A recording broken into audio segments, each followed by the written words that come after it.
All right, it's Good Friends, Good Games. It is episode 65. It is the 6th of September. Guys, we're almost done with the end of the year. Are we going to make it to the end of the year? No, not at this rate. Not this rate? Well, I don't know why. No. We have to make it. The reason why I have to make it, GTA 6 comes out next year. We need to make it till then. You do realize I already experienced the GTA. I live in the greater Toronto area. And? I gotta live until then. I gotta live until like Pokemon comes out. I gotta live until GTA 6 comes out. Yeah. I gotta live until the next Spider-Man movie comes out, bitch. Oh, I just realized. So another name for like Toronto is the Six, which you probably would have seen in Drake's albums, because I don't know why. So like he takes the last number of our area code, and so he calls it the Six. I don't. So really yeah, follow. GTA 6 right here. Yeah. I don't really follow Drake because he's a weirdo.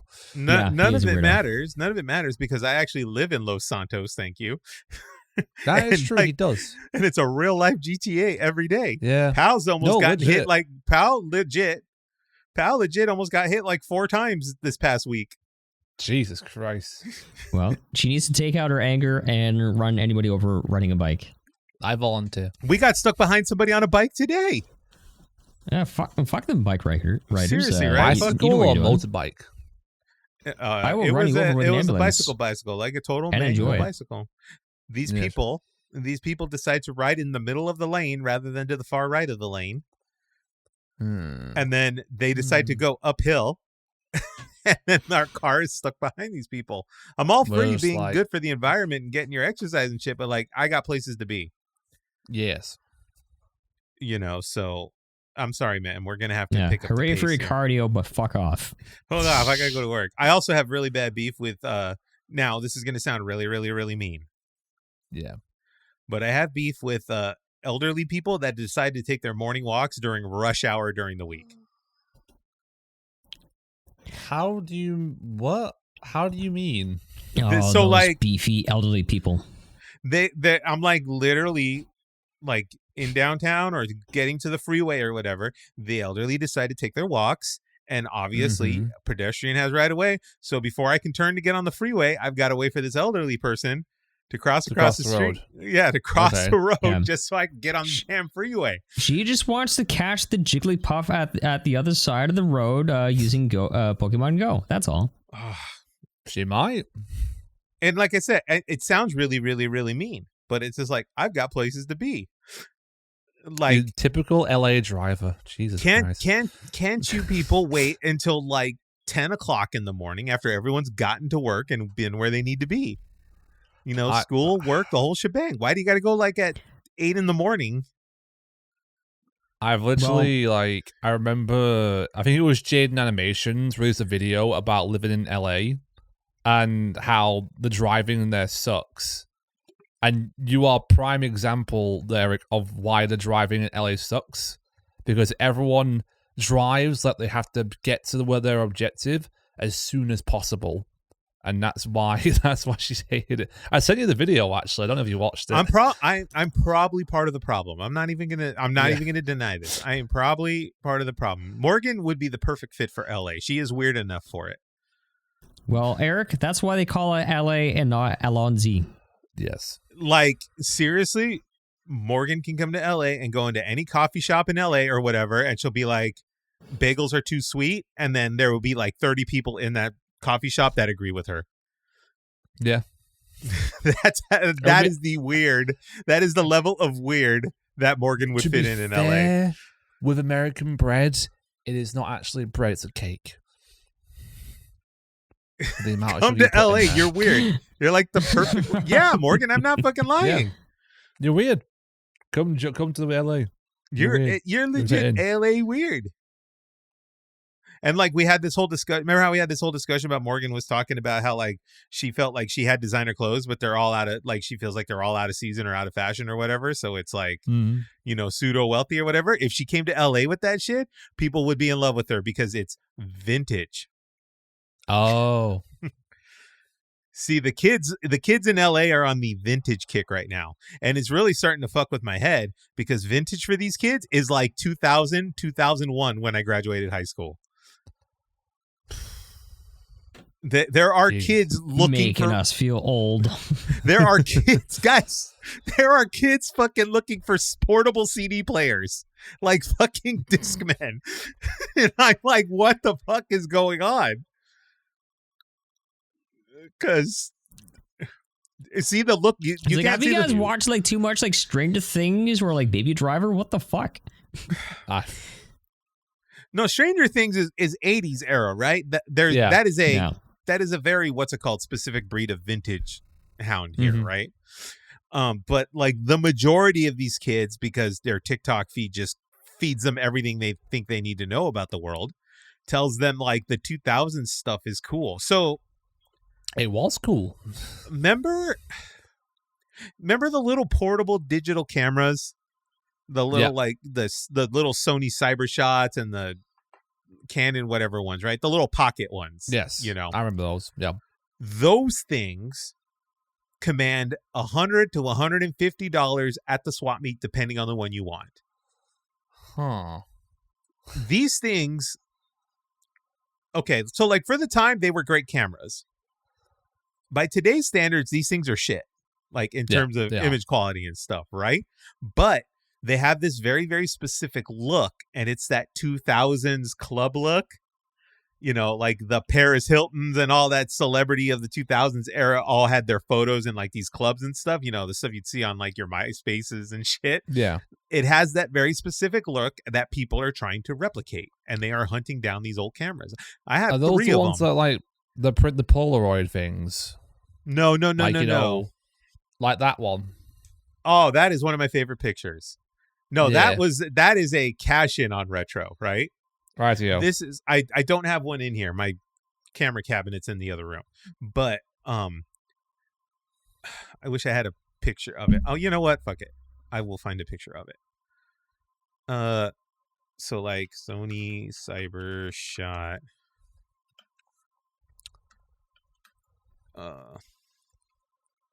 We're talking like these things. Oh, like here's one right now, $263. Jesus. Right. This is a fucking absurd price. Do not pay this, people. But that's like, here you go. That's not far off from a Switch price. Yeah. So this is basically what, that is a huge ass link. I'm sorry, but this is basically what we are talking about here. These little like portable. Yeah. Like, I remember those. Oh, I remember these. Right, right. Like these things were all I think this is actually the one I have, not pink, but it's like a silver one. I think this is what I have. And the camera extends out a little bit for like zoom in. Yeah, the lens zooms out, etc. So these things are all the rage right now. And like I was at a swap meet because I'm trying to find old film camera shit, and I'm part of the fucking problem. See, I was thinking of those disposable cameras. You know, those like ones you could like get in disposable, and you have to tune it up a little bit in order to get the film to work properly. I was thinking those. That's what those are starting to make a comeback too. Oh, okay. Those are starting to make a comeback too. And there's a very specific Canon that is super, super popular among these vintage kids right now. It's the one that's like, because it looks like an old school camera. It's like the silver with the black and stuff like that, the hipster looking camera look. They want that specific camera, but I'm gatekeeping this because there are significantly better cameras that are cheaper with way more modern technology that still shoot on film. But I'm not saying anything because then they'll start looking for that. So let me get everything I need first. But anyway, back to the point here. Morgan is weird enough to where she would pass in LA as top tier. So you're saying that she'd class as a Gen Z person? For someone that is not Gen Z, Morgan would pass as a total Gen Z. And if Morgan is I don't know, is Morgan into anime? Possibly. She likes Sonic. A little bit. Yeah, she's got some Sonic fanfic pictures that she showed me, and I regret seeing it. I regret see, and Morgan's into anime. She's the perfect LA person. I mean, we've all dipped our toes in anime a little bit, haven't we? I watched anime, but I'm more like 90s, like to 2000, like Cowboy Bebop for you. If you like the old like styles of anime.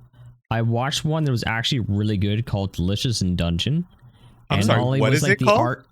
Delicious in Dungeon. Yeah, I know that one. That sounds dirty. It's basically it's where it's like D&D, and like the art style is actually kind of like old style but like clean. And it's actually like a cozy anime where they ran out of money for like food and supplies, and they don't want to like starve in the dungeon, so they end up cooking all the monsters that they kill. Yeah, and it's great. That's cool. I think I might be inclined to watch this here. Is this Netflix? It's Netflix? Actually on Netflix. Okay, we're going to put that in the bookmarks. Because I love Dungeons and Dragons. But yeah, Morgan totally would pass for LA. Morgan, move down here and give it a shot, and you might thrive. You're just the right amount of weird. Honk, honk, honk, honk. Sorry. Car alarm. Oh, what do we got over there? Car alarm going off? Yeah. Ooh, nice. See, everyone's telling Morgan to do it. I'm going to find some pics real quick. Hang on. Here we go. Are we going to get her in her shadow cosplay? I have my shadow cosplay. But I'm also too tired to leave this chair. I'm going to drop it in the server. I don't know where. Live chat. Drop it in live chat. That's what we will. She's going to be the pink Sonic the Hedgehog. Watch. You mean Amy? Is that her name? All right. Yes. Okay, good.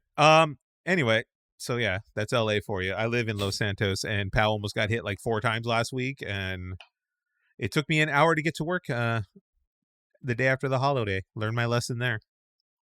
Don't go into work after the holidays. Or take the train. I had to go in for something, so I was like, next time I'm just gonna take the train. Fuck, and that was ridiculous, dude. It took me an hour to go 6 miles.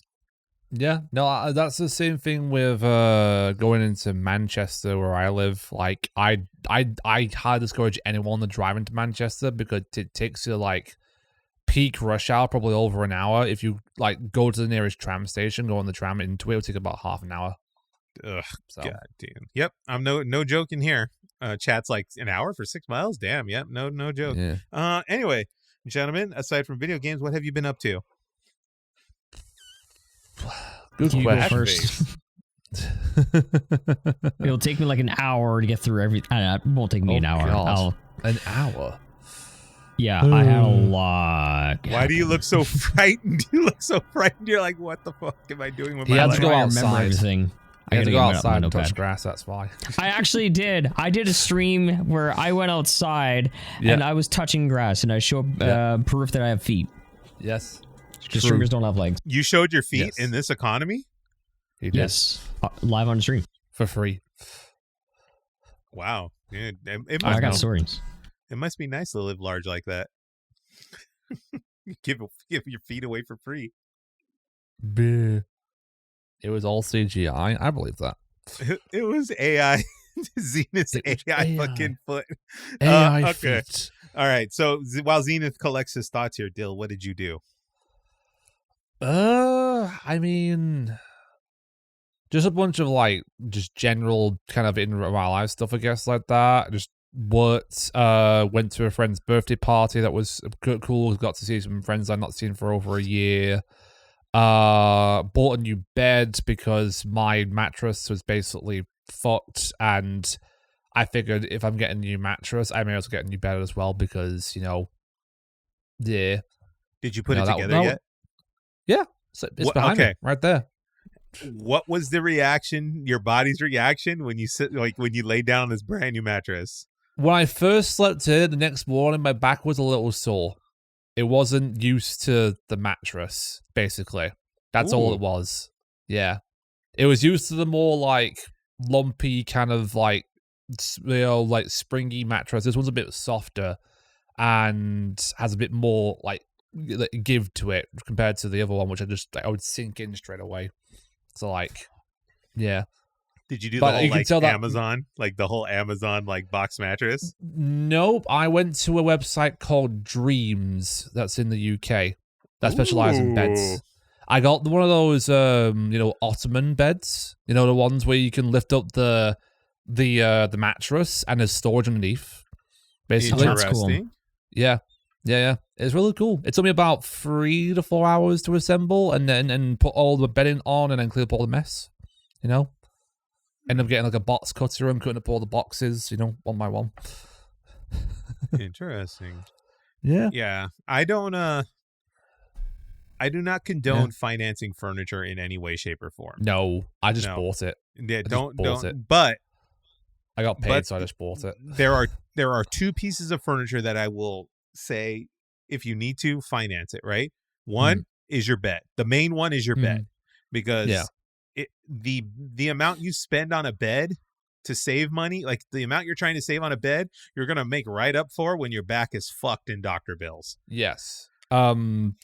There were like multiple options for a mattress ranging. I went for the cheapest option because I wasn't too bothered. Yeah. But the most expensive one was like 1,200 quid for a memory, like one of those like specially designed memory foam mattresses. Yeah. And I'm like, I haven't needed a memory foam mattress at the moment, so I'm just like, I'll just go for the £200 one. You know? Yeah. Well, you're still young. You're still young. You can withstand it. I also have a headboard now as well. Nice. I didn't have a headboard before. It's quite nice. Yeah. Nice. Yeah. But yeah. That was my main thing. I also I got some hooks as well, so I can properly tie up my curtains too. So I just put them on the wall and stuff like that. So you being the homemaker. Look at that. Done that. Well, the next stage in that is that I've got a week off coming up from work. I'm gonna get some paint. I'm gonna like repaint my entire house, basically. Like everything needs a fresh coat of paint, honestly. Yeah. And there's like wallpaper that's trying to come off as well, so I'm gonna have to get some like. Is it like 80s wallpaper? Is it like old 80s wallpaper? No, it's the wallpaper is like, I think like probably like 10 plus years old, and it's just like wear and tear over time. It's just like starting to fall off, so I need to stick it back in place and then like paint and stuff like that, and like there's like marks all over the place and whatnot, so I gotta sort that out. And then I also found out when I was moving my bed apart that the floorboards near my bed are starting to like rot away as well. Yeah, so I'm gonna have to call up the council and say, hey, I need these floorboards possibly replaced. Can you have a look at these? Because like, yeah, I put some cardboard on it for now just to like, you know, stabilize it and whatnot, but like it's not gonna last forever, so I'm gonna have to sort that out. Yeah, dude. Gotta do that. New bed. I've also got to possibly call an aerial guy as well, because found out that like two of the TV aerials are no longer working. I think water has gotten into the lines and has damaged them, basically. Just natural wear and tear and stuff like that. So I got to sort that out too.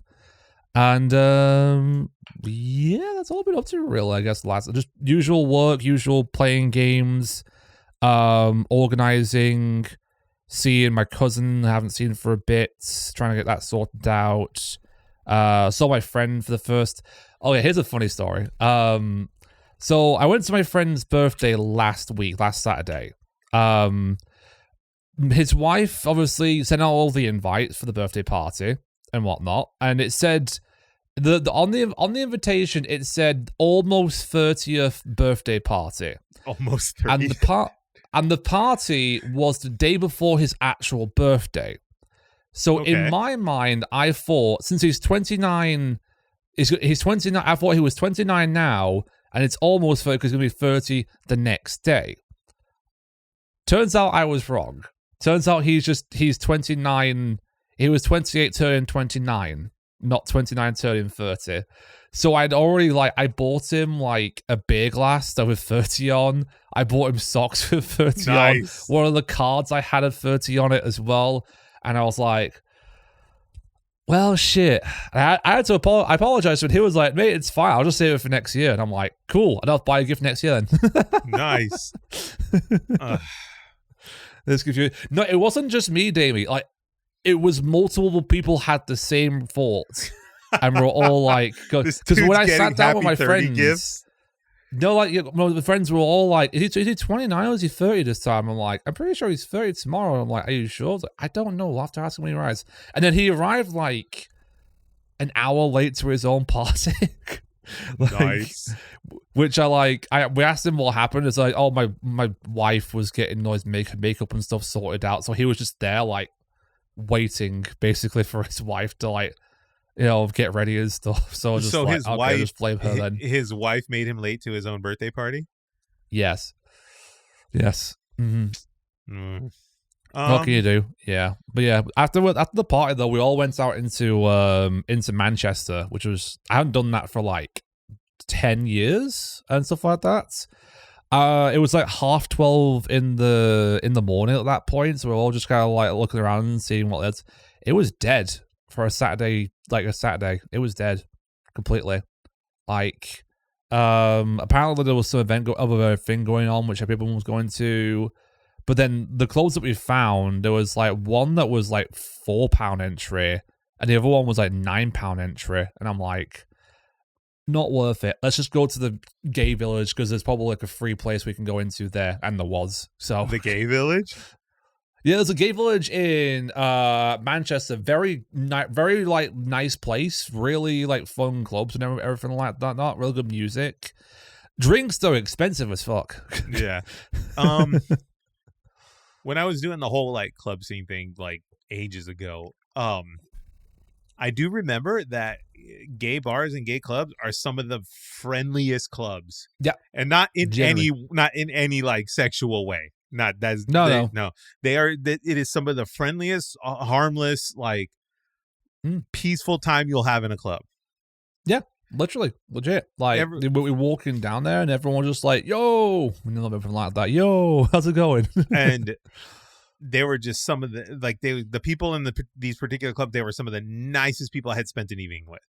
Like, we were playing like pool, drinking beers. They were just laugh and, like a good time. I can also attest to this. Gay men make the best wingmen for you.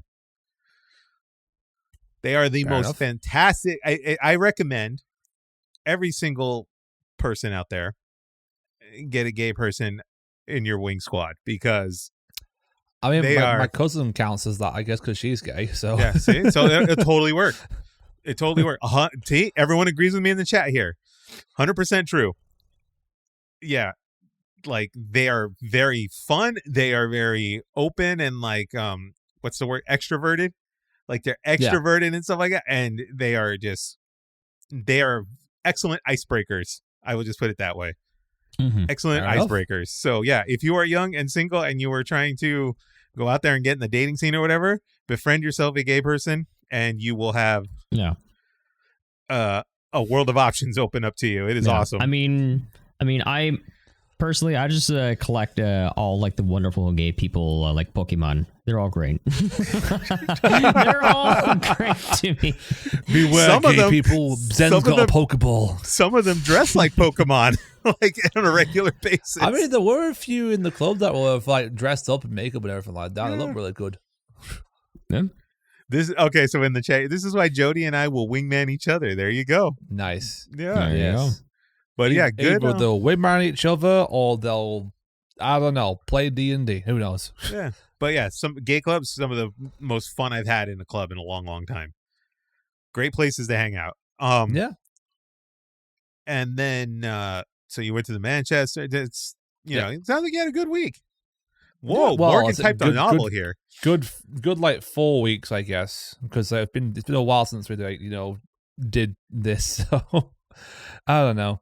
I mean, I've got a week off coming up. It's going to be mainly painting that week, and I'm going to possibly go finally see my cousin after much trying to sort our schedules out and whatnot. So yeah, it's nice that you have relationships with your cousins. I don't have very many. I have a ton of cousins though. I have. Yeah, dude, my cousin is literally one of my favorite people in the world. She is one of my closest friends. We grew up together, and if you want to know why I got into Pokemon, blame her. Blame her?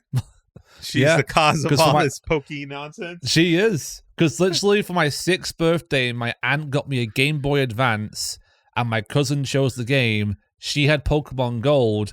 I got Pokemon Silver. And the rest is history. That's awesome. Yeah.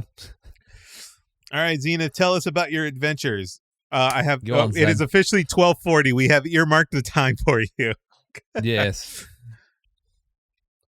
He went to Tim Hortons. Oh God, that is a mighty swig. Oh God. Coffee just went into my nostrils. Oh no! Did you put bourbon in there or something? No, I needed a big swig. So, on August, was it the 22nd? So I got to work Fan Expo again this year. Yes, I want to hear about Fan Expo. So, I did my charity, and I got to not did I raise a lot more than I did this year than I did last year. I had a lot of fun. I was a lot more prepared. So like this time I brought like a lot of my stream stuff. The only thing that sucks is I couldn't bring like a working game controller. So I had to play Donkey Kong Country with the keyboard. And I was doing deathless runs for it. Oh no. Which is even worse. So like after the end of my stream, like my hands were on fire. Yep. I filled up like a big board of like for every single donation with Kirby stickers. I actually have it here if you guys want to see. Yes, please show us. Get us these Kirby stickers. There we go. Oh, that's awesome. Nice. Yeah. And I had my big what was it? My big milestone, our goal was if we hit $400, I will do a photo op with Nolan North, the voice of Nathan Drake. I saw and Desmond from Assassin's Creed, and many others. Many voices. This is awesome. So I went there, and so at first, like the day started out like with a bit of trouble because like I got my one IRL friend who was actually she went to high school with my brother. Mm-hmm. And it was kind of great. It's like, what's crazy is my brother was like, oh my gosh, what are you doing hanging out with my brother's friends? Why are you close friends? What the hell? Why are you here at the Christmas party? And then with her, I was like, what the hell? Why do you also stream? What the fuck? So I got her to also get involved in fundraise, which she did. So when you fundraise at Fan Expo, they give you like an exhibitor badge. And you get to go like the whole 4 days if you want. Ooh. And what's great is you get to like hang out like the visitors booth. Like if you would need to like stop for water, grab like pizza instead of like spending like $16 for one slice of pizza and a bottle of pop. Sorry, I'm burping from the coffee. That's all right. And so I was trying to like meet up with my friends and for some reason, they just weren't answering the phone. And when I get to the celebrity meetups, Noel North wasn't there. So I'm just like, oh, crap. I don't think it's going to be happening today. I can't see my friends. I don't know what's going on. My friend is hungry. She's very tired because she already's done like 2 days of Fan Expo. But sure enough, run into my friends. And they're like, hey, if you get cash, you go over here, go to the ATM, because Noel North only accepted cash to do his meet and greet. So I get up there and I tell him, hey, you're my absolute favorite like video game voice actor. This is really cool. But this was also charity incentive for me to have a photo op with him with his board. So he took a picture with me with the board. But then he pulls out his wallet and he hands me, which I still have in my wallet, $40 of his own cash. Nice. And he just hands it to me. Like, there you go.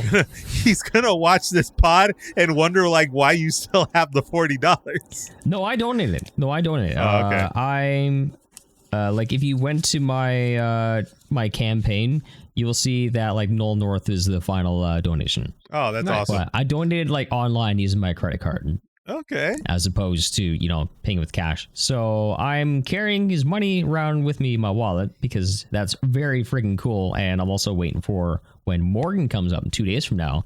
I'm like, hey, I have Nolan North's money. She's going to sniff and it. And Morgan's like, give me. She's going to sniff Nolan's North money that was in his butt wallet. money that was sitting near his junk, Morgan? Are you into that? That's dirty, it's Morgan. It's been in his butt pocket. I told you, L.A. weird. Yep. Yes. Exactly. She's into that. Yeah. So after that, I was completely just beaming, but I had to. But later that day, I also had a Twitch meetup. But I also still am bored. I didn't want to go all the way back to Fan Expo the next day, and like to go get my board. I mean, I could have left it there for like another day, but I didn't want to do that. So I lugged it all the way to the Toronto Twitch meetup. But the thing is, because I brought my board, I was sitting at the freaking cool table. I was hanging out with all these really cool, big, like local Toronto Twitch streamers. I was hanging out with my friend Nick, who won Lego Masters. He's really cool. Oh shit.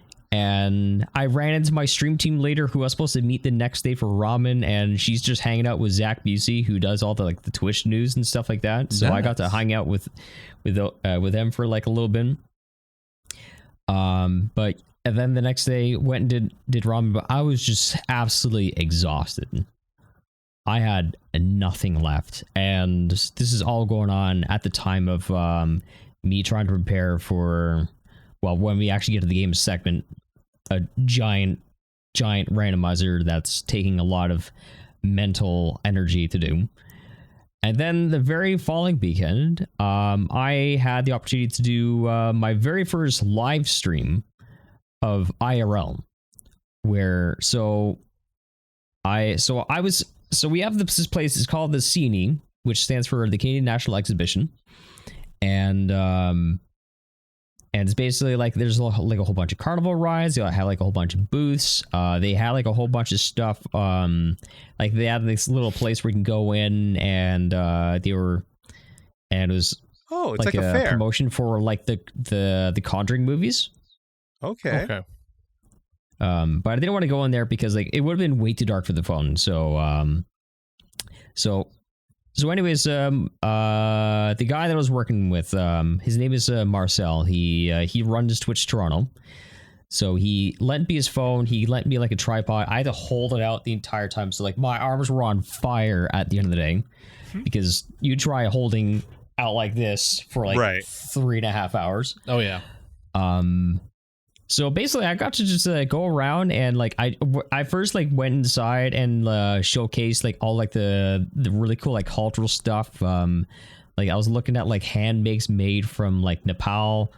We saw like a whole bunch of like Egyptian sculptures, and then but because like everyone saw that like I was doing a live stream, a lot of times that could get myself attention, both good and both bad. So I went up, and there's actually a Twitch clip of this somewhere. Unfortunately, it was the clip was kind of placed at the end of this, so it doesn't quite give like the context of exactly what happened. Thanks, Morgan. So a guy, he's sitting at his booth, and he's like, "Oh, you're live streaming, right?" I'm like, yeah, I'm doing live streaming for Twitch. I'm supposed to be here. And this one guy, he's like, "Hey, you know what? Let me shine your shoes for you." Like, "Oh, you want shoe shining?" I thought it was shoe shining. It's shoe washing. Oh. Now, the thing is, I'm wearing running shoes, and it's kind of like perforated. Oh, no, it's meshy. So he's washing my shoe, and I'm like, my foot is soaked. Yep. Why are you doing this? And people are watching the stream and just like, oh no. And the one guy that's running the Toronto Twitch booth, Marcel, he's just like, "Do you want me to get some water for you? You got to hydrate the other foot." I'm like, all right, I'm out of here. That's Jesus. I'm looking at the website here, the CNE website. I'm guessing this is like your guys' equivalent of like a county fair. Yeah, so like they've been doing this like every single year. It's it happens between like in the middle of August to like the very first day of September. Okay. And it's a big, like, it was an absolute carnival down there. So many people. But then again, that's kind of what happens when like my stream is the last Saturday of the CNE being open. And this is also like a paid opportunity too, so which was really, really cool. So I got to go down there, check out like all the stuff. The thing is though, at this carnival, they have these. So yes, you can get some good food over there. Like I almost got myself some like a really good like poutine down there. Okay. But I had a sub goal for that thing. And that sub goal is if I did this, I will eat probably one of the most unhealthiest things on the menu. Do you want to know what that is? Please tell me what it is, and I will look it up on the website. It is a deep fried hash brown ice cream sandwich. Bitch, where did you? Do you have the name of the place you got this from? I wish. Sandwich. It is on the stream though, so you guys would probably be able to see it, but I don't remember. It was immediate regret because I'm just walking to go to sit down, and already the ice cream is melting right through it, through like a little cardboard boat thing that they had for me. So I had ice cream all over my hands. You couldn't eat it. There's no spoon really to eat it. I got to have like 2 or 3 bites of the hash brown, and not only did I really feel it in my heart, the ice cream I couldn't really have because it was like all melted because it was also really hot that day. And it was a big old waste of $15. Dil, do you have pictures of this thing? Well, I wish. I'm not sure. I found a McDonald's Oreo McFlurry hash brown sandwich. Oh yeah, and I also watered my own ass. Thanks, Morgan. You watered your own ass. So I'll send a picture. I went to go. Yes, I had a bottle of water and I had to scratch my butt. Didn't realize that the cap lid of my water bottle was off, so just sprayed water on my own ass. Like I am having a great time. Good Lord, sir. Yeah, something like that. Except it was there was an extra hash brown and it was double the layer of ice cream. Oh my god. Yeah, apparently it's like a McDonald's thing as well. You can get it at McDonald's. Yeah, it was a mistake. Oh god, that looks. This looks painful. It does. Yeah. Mm-hmm. It's like diabetes and the heart attack in one. So I went to Pal and I did a whole we did a county fair run a couple of times over the past year or two. One of those years I ate the funnel cake. Funnel cake. It's basically I don't know how to describe it. It's basically like deep fried like waffle pancake batter, basically. Oh, that's weird. Yeah. That's the best way. It's like spaghetti pasta and stuff like that. Yes. Yeah. It's like if you string eat up pancake mix, like if you did it like in strings or whatever, right? And made it real stringy and then you deep fry. The sheer volume that these things give you in terms of funnel cake is like ridiculous. I ate it and just straight up stomach ache. Yeah. Do you want to see the pastry that I have currently right now? Yes, I want to see this pastry. So, I found this in my local co-op. It's called a Yum Yum. Okay. A Yum Yum. A Yum Yum. It is basically like a donut finger that is covered in powdered sugar and stuff. That looks like a French toast stick. It's very nice, I will say. My penis is Yum Yum. Yes. Sir. Title of the podcast episode now. My penis, Yum Yum. Can we just call the episode Yum Yum? I want it. Dude, Demi, it's they're actually, I mean, I got a pack of 4 of them. I've eaten 3 of them so far. I love how Davey just mentioned I want it. Yeah. Davey wants the Yum Yum. Confirmed. Stop wanting my penis. You guys remember French toast sticks? Yes, French but I never had them. Like the middle school, like elementary, middle school French toast sticks. I've never had them before. I think you can get them at like your fast food places and stuff now too. Probably. Yeah. But a Yum Yum, there you go. How many licks does it take to get to the center of your Tootsie Pop? It's like 2, an everlasting gobstopper. My keep God. going.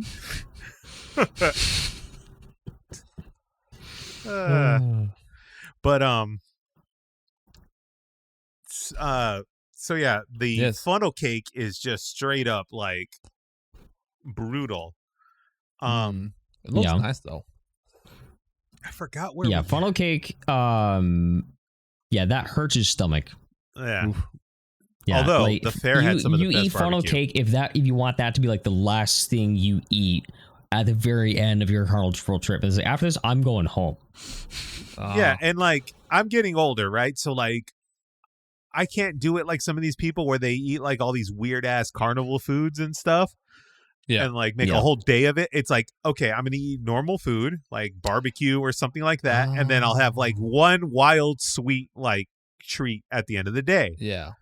Kind of like the YouTubers that like go for all the carnival foods, and you're like, how do you stomach all of that in one day? Yeah. Right.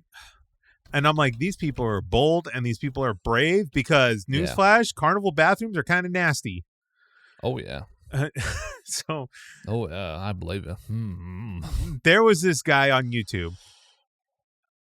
And don't get me wrong. Friendly guy, fun guy looking like on YouTube, like no problems with the video, right? This man was bold. He went through the city of LA eating all kinds of pizza, being lactose intolerant, and he did all his traveling. He did all his traveling on public transport. So buses and trains. I got news for you people. Those of you that have never been to Los Angeles, there are no public bathrooms in Los Angeles. No, you cannot walk into like a McDonald's or whatever and use the bathroom. There's a good chance they will not let you use it, right? Mm-hmm. The fact that this man just went to all these pizza places, lactose intolerant, ate all this pizza, and then went through downtown LA is bold enough. But to do it all on public transport is even wilder. Yeah, damn. He probably turned the freaking like. The public transport train into a freaking gas chamber. Holy shit. Jesus.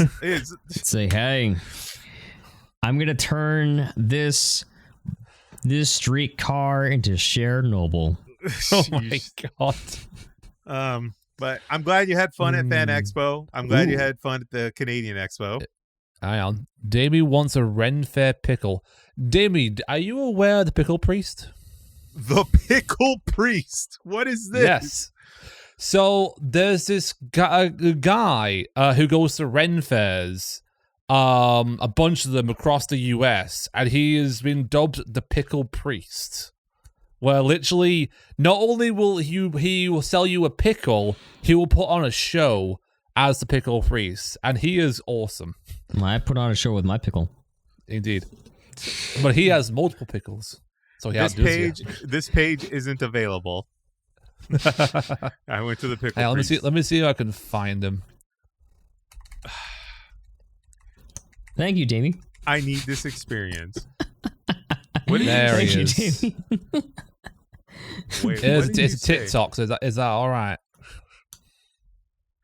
Zen, I'm sorry. Your man bits is the size of a pickle. You know, there's some pickles that aren't small, right? Yeah, exactly. What are you talking about? Morgan, you are baby ass pickles have been eaten. Yes. You might be complimenting this man. Thank you. I posted him in the live chat. Okay, let me see the pickle priest here. Yes. Please tell me this man does baptisms or something. He does weddings. He does weddings. I'm not joking. Okay, let me see here. What is? Oh my God! Yep. He even presents it to you like in that holy fashion above his head. Yes, and he does a chant as well. He has a chant. He has a chant. It's so good. Oh my God! Jesus, there you go, the pickle priest. Yep. Oh shit! I just cackled out loud. Yes, he has a good voice as well. She cackled at the size of your pickle, Zenith. Damn. What? Zen looky though. What? What's wrong with my pickle? Is it spicy? The spice is it a spicy pickle? Your silence is louder than loud. Yes. Anyway, I'm glad you had a good time. Well, as for me, I turned, fuck old am I? 42. Oh, yeah, birthday. How was your birthday? I am old. Thank you. I am old. Yes. Happy old day to you. Yeah. Happy old day to you. Happy old day, dear Eric. All right, tell us about what you want to say next. Oh, my hair looks nice. Thank you. I'm not old. No, I'm old. He's old. I'm old. Remember, Morgan, you just missed the whole conversation we had about how the kids are like, their idea of vintage is when I was in high school. That's old. Yeah. That is old. Anyway. But before we know it, they're going to start calling the Nintendo Wii retro. I mean, it's 20 years old. It's already there, sir. That's going to hurt I was an adult when I got that fucking console. Dude, it's already there. It's already considered 20 retro. years old. If it's 20 years old, it counts as retro these days. Yeah, so the DS, the Wii, the PS3 soon will be retro. Yes. Yes. Yeah. Mm-hmm. I got news for you, Zenith. You are retro. Yeah. Technically, when Zen hits 40, does that make him double retro? Yeah. No, that just makes him old like me. No, you're only old because you are older than me. That's my logic. That is true. But then Zen's not far behind. Things are going to start hurting, and you're going to start farting dust, and you're going to be like, shit, Eric was right. When did the Wii come out again? I think it was 2005? 2004? I think. Re-released. No, 2006. Oh, wait. No, the Wii's a year off from being a retro. Oh, see, so there's still hope, Zenith. You've got another... Wait.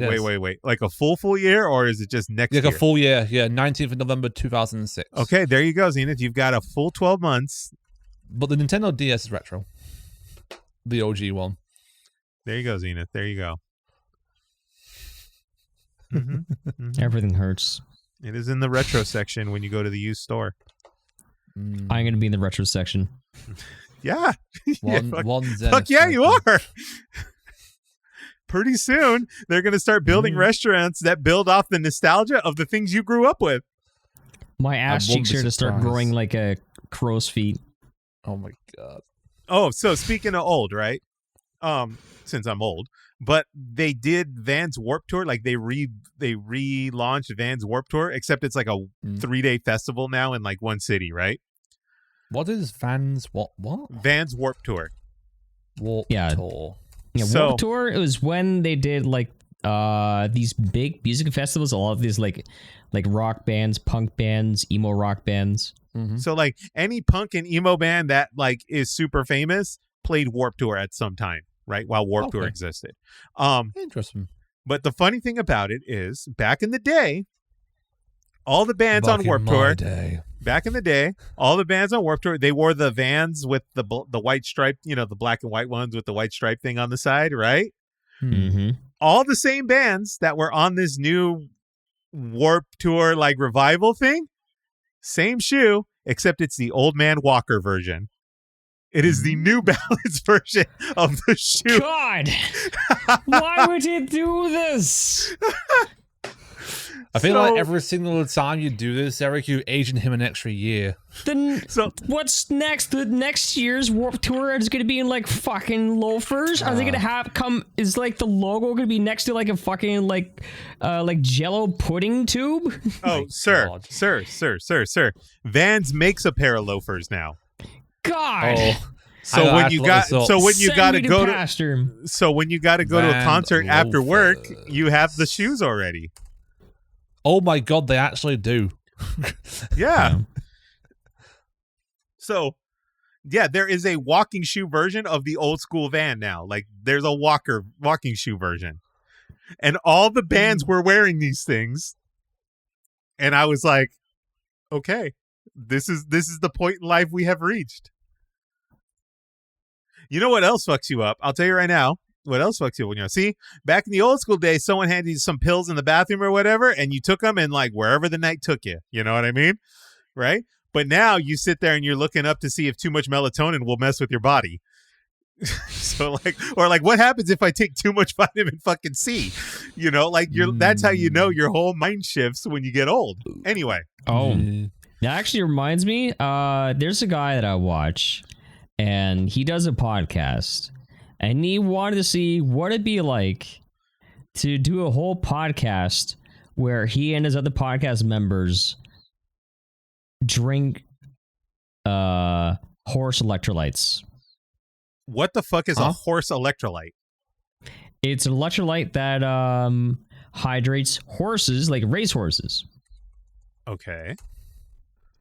Yeah.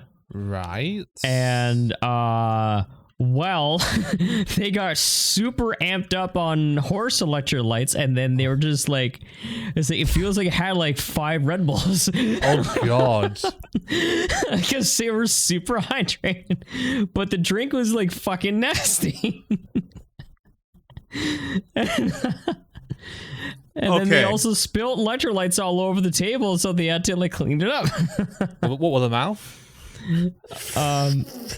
I mean, one of them did snort it, but yeah. Are horse electrolytes better than Gatorade? That sounds like something they do in Jackass. What the fuck? Speaking of Jackass, these fucking guys are old as shit too. And then I saw the last movie they did, and like Johnny Knoxville's getting rammed by fucking bulls and shit. And he's all gray haired. I'm like, this man's gonna die. Hang on, how old is Johnny Knoxville? He's got to be in his. He's probably not much older than me. He's got to be in his 50s. Like he is 54 years old. Oh, he's 10 years older than me. Shit. Yes, he's 12 years older than you. Oh, anyway, yeah. So this is fucking me up, right? So these bands are wearing the like walking shoe version of the old school Vans while they perform, and I'm like, protect your feet, protect your feet. And then kids are now buying shit that I was buying in college. I'm like, okay, like fucking Jinko jeans and shit that were all the rage back in the 2000s. Now I'm like, this is getting weird. And it's kind of disturbing me a little. Anyway, nice birthday. Pao and I went to the San Diego Zoo. We finally got to see the pandas. Yeah, what pandas? The pandas are glorious, glorious creatures. I did not get to see the red panda, which is one of my favorite animals. I was very sad about that. They did not tell us they were in the same pen as the panda. To see the pandas in San Diego Zoo, you had to go like reserve a time and then wait in line. And then, you know, they give you like 15 minutes in the, whatever they call it, the compound to see the pandas. How long was the journey to the zoo? Was it like an hour or something like that? San Diego Zoo for us was 2.5 hours. Okay, but we made a pit stop. We stopped at one of like the Indian casinos. And let me tell you, the Indian casinos back in the day when I used to go like on the weekends at night and stuff were hopping. These places are ghost towns now. Ooh. Now, I should take that back. It might have just been the one I went to, right? But is your typical, like, elderly tourist just sitting at a slot machine, just pumping quarters, like, not paying attention to anything? That's literally what it was like. It was dead in there. Jesus. I put in $60 and lost all of it. Nice. They have also cheated you on the table games now. So, like, blackjack, they put all these funky rules in place for blackjack that require you to beat the dealer even if you hit 21. No. So, like, if you hit 21 and the dealer hits 21, it's a draw.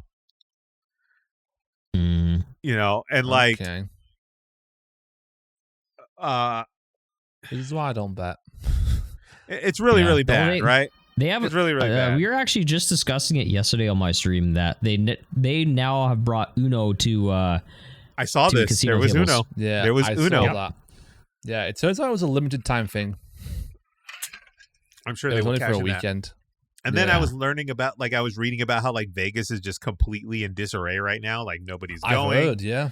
Like, their economy's just shot to shit. And I'm like, well I mean, do you blame them? No one's visiting from, like, outside of the U.S. anymore. Right. Mm-hmm. And then the other thing, too, Vegas used to be, like, a cheap vacation destination for middle-income families. Mm-hmm. You know, because if you played your cards right, you used to get a room for, like, $50 a night or whatever. And then you could like and do the buffet. Like you could do the all day buffet for like $100, right? Mm-hmm. And then like none of that should exist anymore. And then they overcharge on part. It's a whole thing, right? So it's one, it's the economy. Two, it's the tourism problem because of, you know, dipshit and charge. And three, it's just bad. Like it's economy. It's all economy. Like people just aren't going to this place. Anyway. We made it to the zoo. Zoo was fantastic. I saw the pandas. Did not see the red panda, sadly, but I did see the penguins. The penguins are fucking awesome. I saw koalas up close. I've never seen them up close before. And then I saw a fucking tiger. Like, you know how like zoos say we have a tiger, but then you go to the tiger thing and the tiger's never fucking there? He's like hiding asleep or whatever. No, this tiger woke up and he was active and he was walking around, and I heard that fucking thing growl, and I was like, ooh, this thing sounds deadly. And then, so I have seen a tiger up close. And then we saw big, gigantic elephants. And then there's little baby elephants. Aww. Elephants are fucking ginormous. Same with giraffes, too. Like, you see giraffes? Giraffes are tall as shit. Like, yes, they're tall, right? But, I mean, you're looking at them like, damn, this thing is fucking tall. The baby giraffe is as tall as me. And I was like, damn, dude. Yeah, and you're like 7 feet tall. Not quite 7 feet. Dil is actually taller than me. Dil is taller than me. I'm a few inches taller than Eric. Yeah. But. So, like, basically, Zenith, if we ever meet, I'm using it as an armrest. Now. I have an excuse for this. Uh-huh. I have an excuse for this. I'm also getting older, remember, and I'm starting to hunch forward. Oh, yeah. Oh. Dil is still young. He's still got a strong back. So he could still stand tall. I know it's not my boss. But yeah, zoo was fantastic. We went to this retro arcade down there in San Diego. It's right across from where the baseball stadium is. What was this arcade in San Diego called? Yeah, San Diego was great. I legitimately had a good time there. Yeah, same. San Diego was really good. Wish could have explored more of it, though. It was called Arcade Monsters. If you guys want to look this up, I'll put the website up here on the page or on the chat here. Arcade Monsters. It is across the street from one of the entrances to Petco Park. And I've seen these. This arcade is top notch. It felt like that. I think this is in the UK. Oh, really? Okay, you guys are lucky. I think it is. Yeah. I swear I've seen this in the UK. We have arcades, quote unquote. But most of them are like barcades, like they're a bar with a couple machines and stuff like that. And then we also have the Dave and Buster's shit, which isn't really an arcade anymore. It's just, a cash grab machine. But this was like, I would qualify this as a legit arcade. You go in, there are cabinets, they have Guitar Hero, they have a lot of Japanese arcade machines, which was really cool. I played some Sailor Moon fighting game, like nice. Streets of Rage fighting style, like beat 'em up, but it was Sailor Moon. That's cool. They also had the old Initial D cabinet, which was really cool. But they have tons of arcades in there. And it's all like black light and like club looking and everything. It's a great fucking arcade. $25, all you can play. Not bad. I think an equivalent to this one is the arcade club near me. Okay, on the looks of it. This one's more of like an old one. If you're an adult, it's £18 all day. Nice. Okay. Yeah, but if you go to I go to the content creator thing, I get them for free. He pulls that card. He's like, yes. I'm a content creator. Yeah. I'm an influencer. Because like they're open daytimes, but then they do evening ones for adults only. Nice. So like no kids at all, and then the food's like it's around the top floor. Though I normally get food before I go there because it's like I sometimes get like an hour wait on food, and I'm like, yeah, I'm gonna probably eat somewhere else before I go in there. But I will say, great staff, friendly people, good vibes. A lot of young people just having date night and stuff in there and having a good time, things like that. Pow and I were just playing games. Great time. I highly recommend the joint, especially if you're doing the TwitchCon thing or whatever this year. It's in San Diego, right? Yeah, if you're doing the TwitchCon thing or whatever, this place is going to be packed, but highly recommended. So I did that, and then I got some new shoes for my birthday. Pal got me a screwdriver. She got me the Linus Tech Tips screwdriver. Oh my god, Tech Tips time. Yeah, I'm very excited about it. It is a very well-built screwdriver. Nice. And then my mom bought me a camera strap for my camera. So cute. It's been a pretty good. I got Eric repo, so he has no excuse now. I have no excuse. I owe Dil a copy, or not a copy. I owe Dil a game of repo. We got to figure out the scheduling for this thing here. Yes. Yes, and then you can get Peak afterwards and play Peak with us as well. Yeah, Pal and I were looking at Peak. It was on sale, and then we missed it. Pal's like, Peak's on sale, and I'm like, okay, sweet, grab copies. And then she's like, okay, and then we forget. When it goes on sale, it's like $5 as well. Right, just saying. It's like dirt cheap, but good time. Yeah, it was a decent birthday. I got my favorite black and white cookie. I got melon pons from Little Tokyo. Nice. I was a happy camper. Did you have cake or did you have something else? I don't do cakes anymore. Like the only thing I ask for is like Pao takes me to the bakery to get my black and white cookie, and that's like my cake, quote unquote. I'm not a big birthday cake person. No worries. But yeah, good time. So yeah, I am old as dirt, and I am wearing those walking shoe Vans now to still look youthful, but protect my feet at the same time. I posted those Van loafers though that I found, by the way, in the live chat. I don't know if you can see it because it's a UK link. Let's get some of these for Zenith for when he's got to go to the office. Zenith's so fucking depressed right now. You can see his face. I'm fading. I'm good. You're fading, no sir. Slowly turn to listening. dust. I'm listening to it, but I'm also just like trying not to just like go to the afterlife. Careful, one false move, he turns to dust. He's gonna die. Look, sir, I don't really want to have to submit this pod for evidence that you died here and that it was all like, it's against 2S. Yeah, not natural causes and all. I don't really want to deal with paperwork, right? Yeah. And I'm sure Morgan doesn't want to deal with your body. All right, so let's. That's true. Well, if we did the podcast next Saturday, you know what I could do is like, all right, guys, I'm bored. Here, Morgan, you take over. Okay. Why does this have to occur next Saturday? Can I just kick you out now and have Morgan take over? No, she's not here. Oh, that's right. Yeah. Morgan's coming. Yeah. But she's not coming to California where it matters. Jesus. Thanks, Morgan. But Canada's great, Morgan. You could just come here and just, you know, enjoy freedom. You're not enjoy free healthcare. Enjoy freedom in Canada.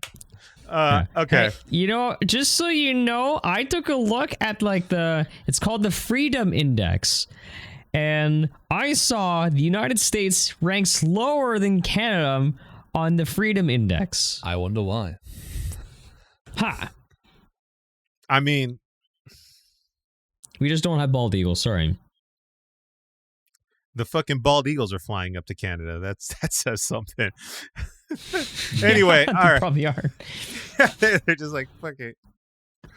Did you see him almost get attacked by a bald eagle in the Oval Office?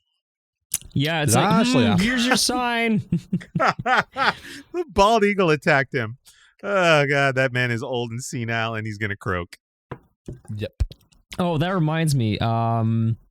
So, you know how, like, in the last, like, I don't know, week, there were some rumors about, his health? Yeah. Well, just so you know, I had this picture prepared just in case. I put it in my chat. All right, what do we got?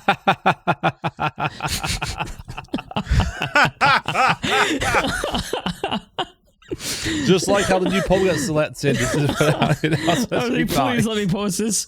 The irony about the whole thing, the irony is he will unite the country eventually by building the world's largest public restroom. Yeah, AKA his gravesite. Yes. So, anyway, you can see where I stand on a political spectrum.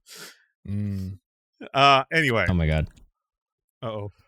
What happened? Hold on. Uh-oh. We're waiting. Okay, here we go. Sorry, just had to send it. All right. We're good. We're good? Okay, there you go. All right, video game time. So, it's the big week. She's finally here. Silksong has arrived. Oh. Do you need a wipey, Dil? Is it bad that like the entire time I was at work I was thinking about Silksong?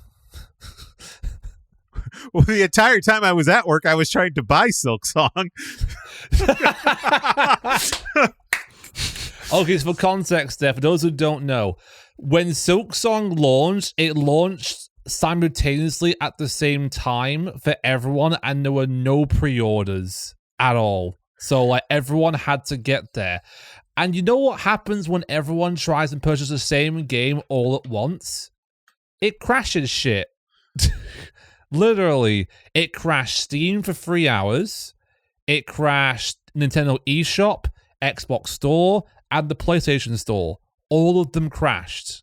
Every single one of them in the first hour of people trying to buy Silksong. So no one was playing Silksong at 3 o'clock unless they got extremely lucky.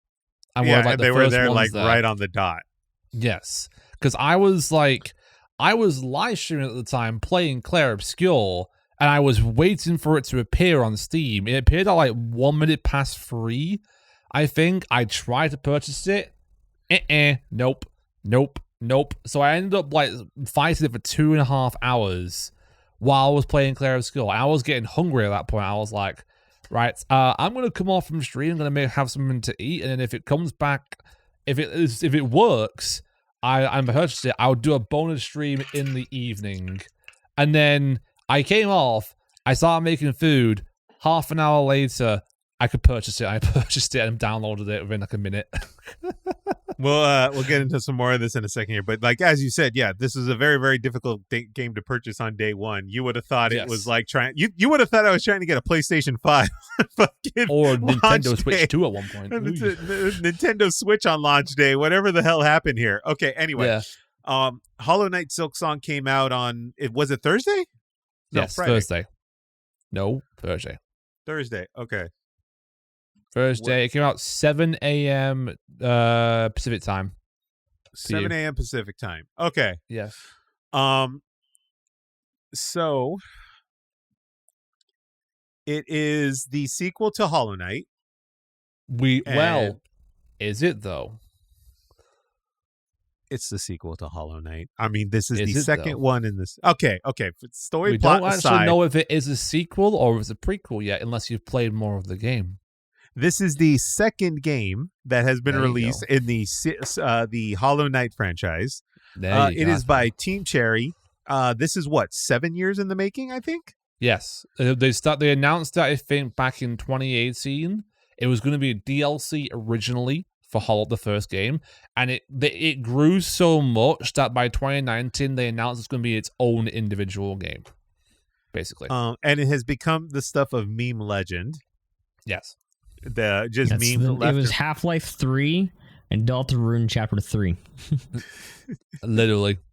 Like, there's literally the meme that I've seen of, like, the Deltarune and, like, Silksong, like, high-fiving over, like, breaking down the server. Deltarune Jacksepticeye, every single Nintendo Direct, he would actually put on, like, a clown hat, a clown waking nose. Yes. And he would he would honk his sad little horn. Yeah. But not this time.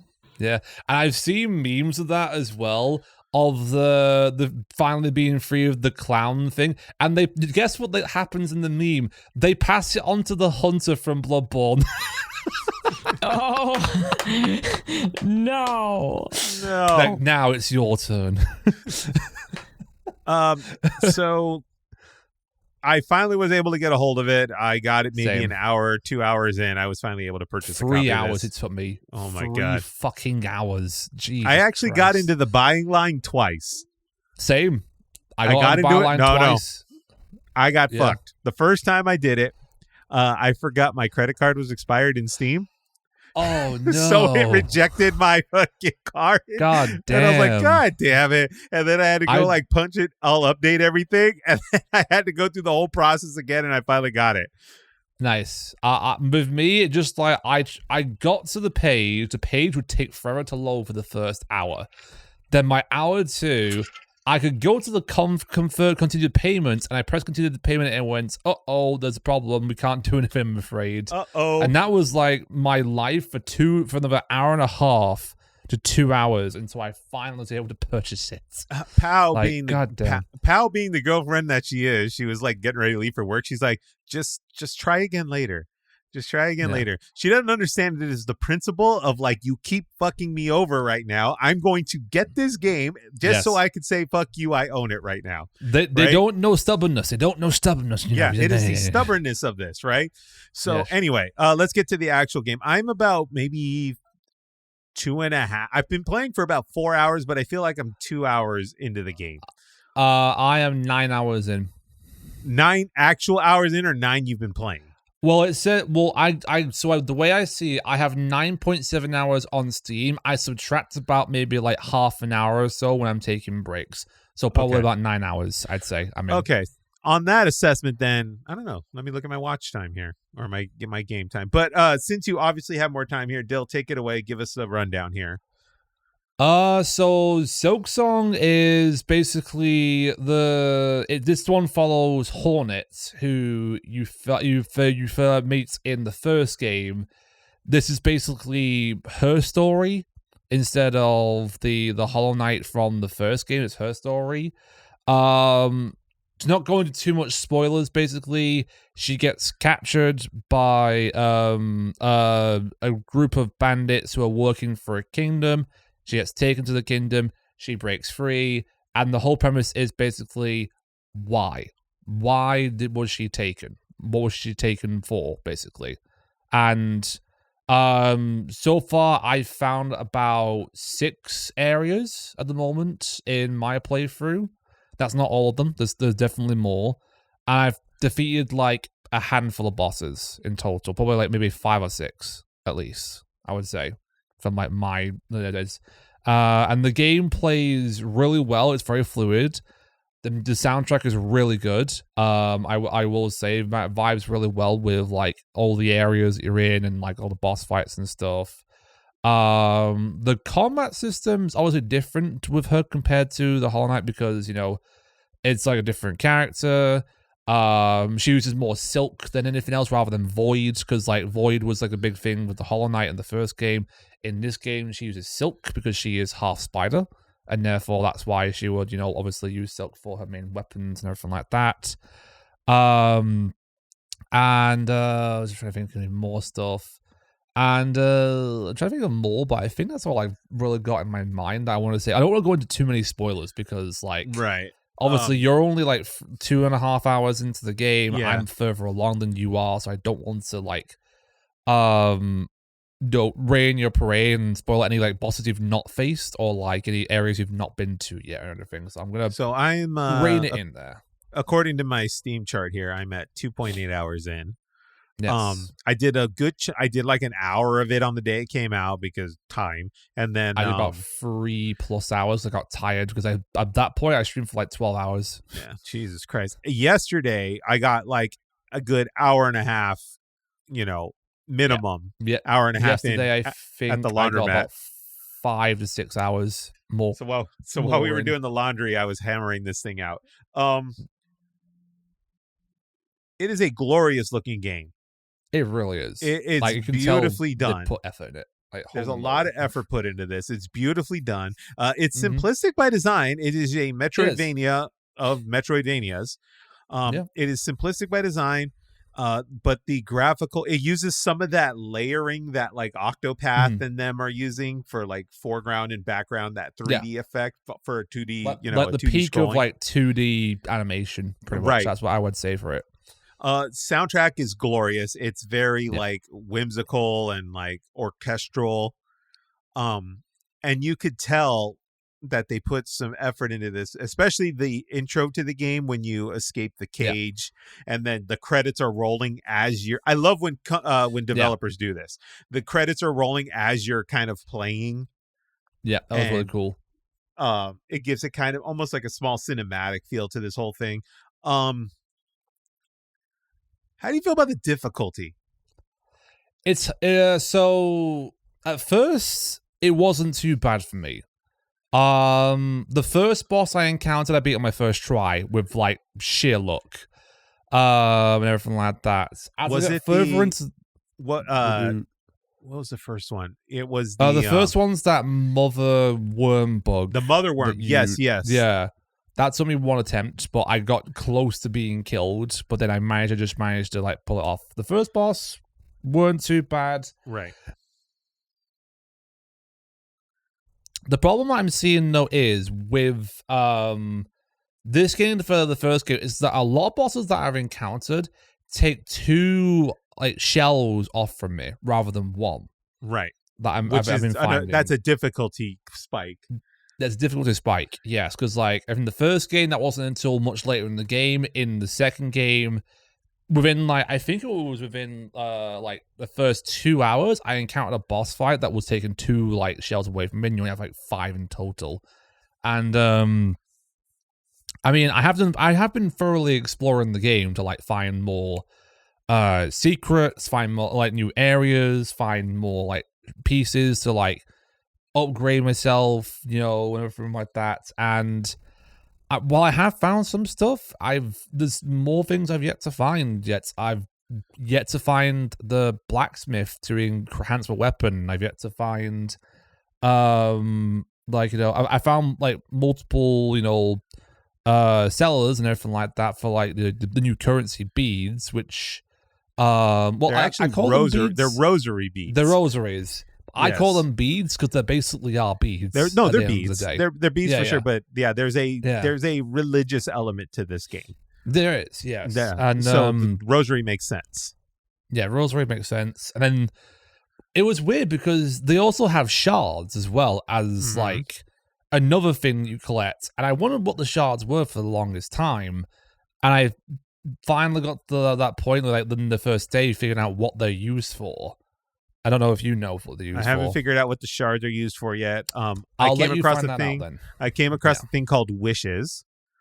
So I've discovered the wishes thing. Yeah, wishes are basically side quests.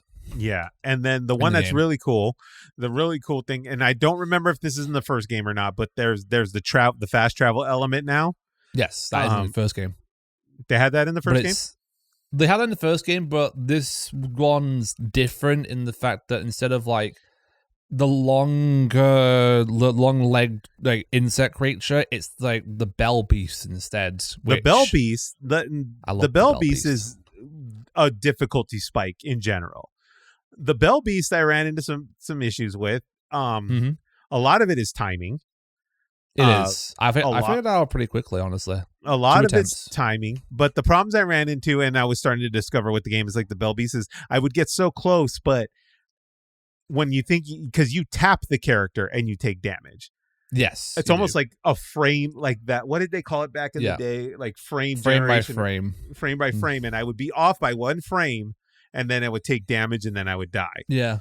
But you can actually what I found with Hornet though in particular compared to the first game is that she's good at parrying things a lot more compared to the Hollow Knight in the first game. See, I didn't even know you could parry things in this one yet. You can. If you time it right, you can literally parry like multiple attacks from some of the creatures. Yeah. Interesting. Okay. See, so there's a lot of stuff to find in here. Oh yeah. I'm not kidding you.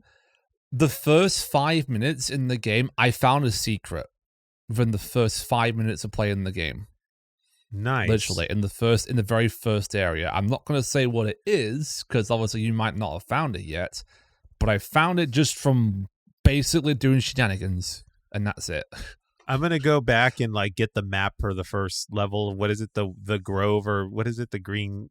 the Moss Grotto. Moss Grotto, yeah. The Moss Grotto, that's what it was. Yeah. And then the other one is the Morrow. Like, I'm in the Morrow right now. Does that mean that you've met Chakra yet?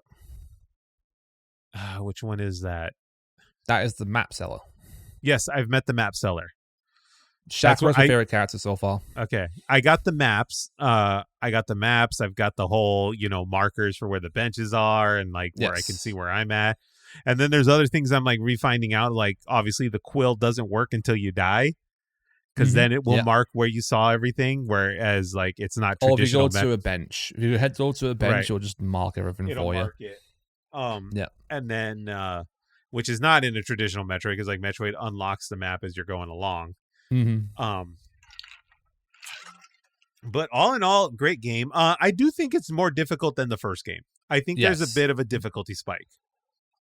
I feel like it's going to be the case of Hot Silksong. Maybe the first half is going to be really difficult, but then as you progress and you unlock more things and get more stuff, it might get easier. But I don't know because they've spent 7 years on this game. They took their time. They made sure it was crafted to their perfection.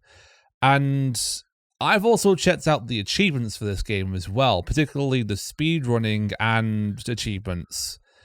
So there's one achievement where you can beat the game within 5 hours, apparently. What the fuck? And there's also another achievement where if you 100%, you get it for 100% in the game within 30 hours. Which means it takes under 30 hours 100% the entire game. Oh. And the only reason that they would know this is because they've done it themselves, the developers. Right. The devs have done this. And then yes. I think, what's it called, rules too, like Sony's rules and stuff like that say the achievement has to be obtainable.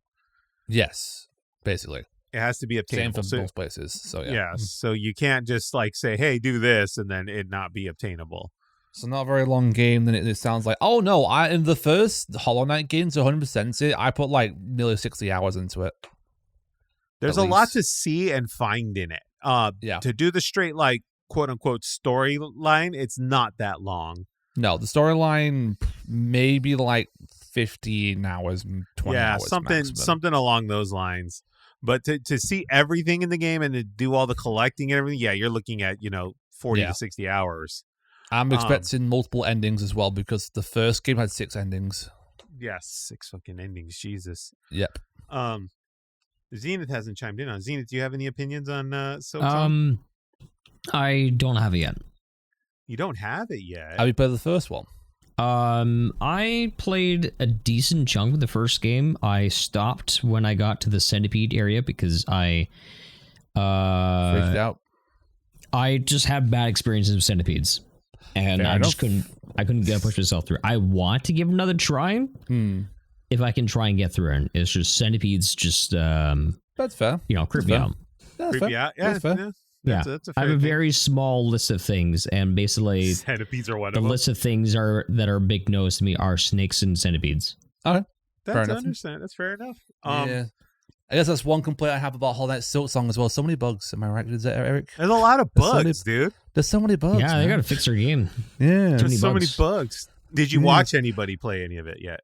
I watched Dil play for maybe the first half hour. And I've kind of I've watched a donkey's video on it, which was quite funny, but that's about it. I remember when I posted that in the Discord, you were like, Dil, get back online. We need to see you play this. Just so Zenith can see it, watch a free game. Now I don't need to buy it. I'm eating food right now. Give me a second. Yeah, get back online. It really is a fantastic game. Really whether or not it lives up to the hype, we don't know yet. It's giving me a similar vibe to Clair Obscur when I was playing Clair Obscur, and I was thinking about constantly playing it as I was at work and stuff like that. So it's definitely got me on the hook. Will it be my game of the year over Clair Obscur? I don't know. Okay, so here's this is an interesting topic here because just on sheer hype alone, is this game going to fall in the game of the year category? It should. Yes, it absolutely should. It will fall in the game of the year. Here's what I'm really, really hoping, that whichever game wins the game of the year, the other fan base doesn't get upset, because instead we are fucking blessed of having 2 incredible games launched within the same year. Yeah, I agree with that. Everybody wins. There's no losers in this. No. And that's why I really hope that both fan bases just fucking chill. As someone whose favorite game of all time is now Clair Obscur, I would not be sad if Hollow Knight wins Game of the Year. Neither would I. Yeah. That's a funny thing. Maybe my thing will still stand, where it's like, I will buy the game that beats Clair Obscur. Well, there you go. I already owned it. So, but yeah. See, Clair Obscur was a undertaking that nobody saw coming. Yeah, I think that's where Clair Obscur might have the edge, because Hollow Knight Silksong, the hype has been there for the last 5+ years for its release. Clair Obscur came out of nowhere. It came out of nowhere. It was an underdog. It took the gaming community by storm with like a brand new JRPG that was actually really good and like blew everyone away with the combat, the story, the sound. The soundtrack was amazing. The entire world was so atmospheric. It was glorious, and like Silksong so far for me has been following all those things too. And will it become my game of the year after I finish it? No idea. I couldn't tell you. Yeah, honestly. I'm still because like Clair Obscur was is a mind-blowing game. I think it has some faults. It has some faults. Now, obviously, I haven't jumped into Silksong long enough to find the faults in Silksong, but I'm sure there's stuff there. But I've already point out one fault is the fact that like the freaking I'm only like was like 4 hours in and I'm already getting hit with double damage on like most bosses, right. And I'm so like, God damn. that may put it out of the thing, but the difficulty spike doesn't make it a bad game necessarily. No, look at Elden Ring. That's just me complaining. I'm being a bitch. Yeah, it's just complaining. Anyway, that is Hollow Knight Silksong. $20, people. $20. I paid $20 game in my currency. This is a $20 game. What just flew in your room? That's what it was. My mouse pad. Why is your mouse pad flying? Because most likely my mum washed it and then just threw it in my room. Okay. I was like, what just flew in there? Anyway, $20 game, people. I mean, yes, I know people have tied up finances or whatever, but this is a cheap hours of entertainment.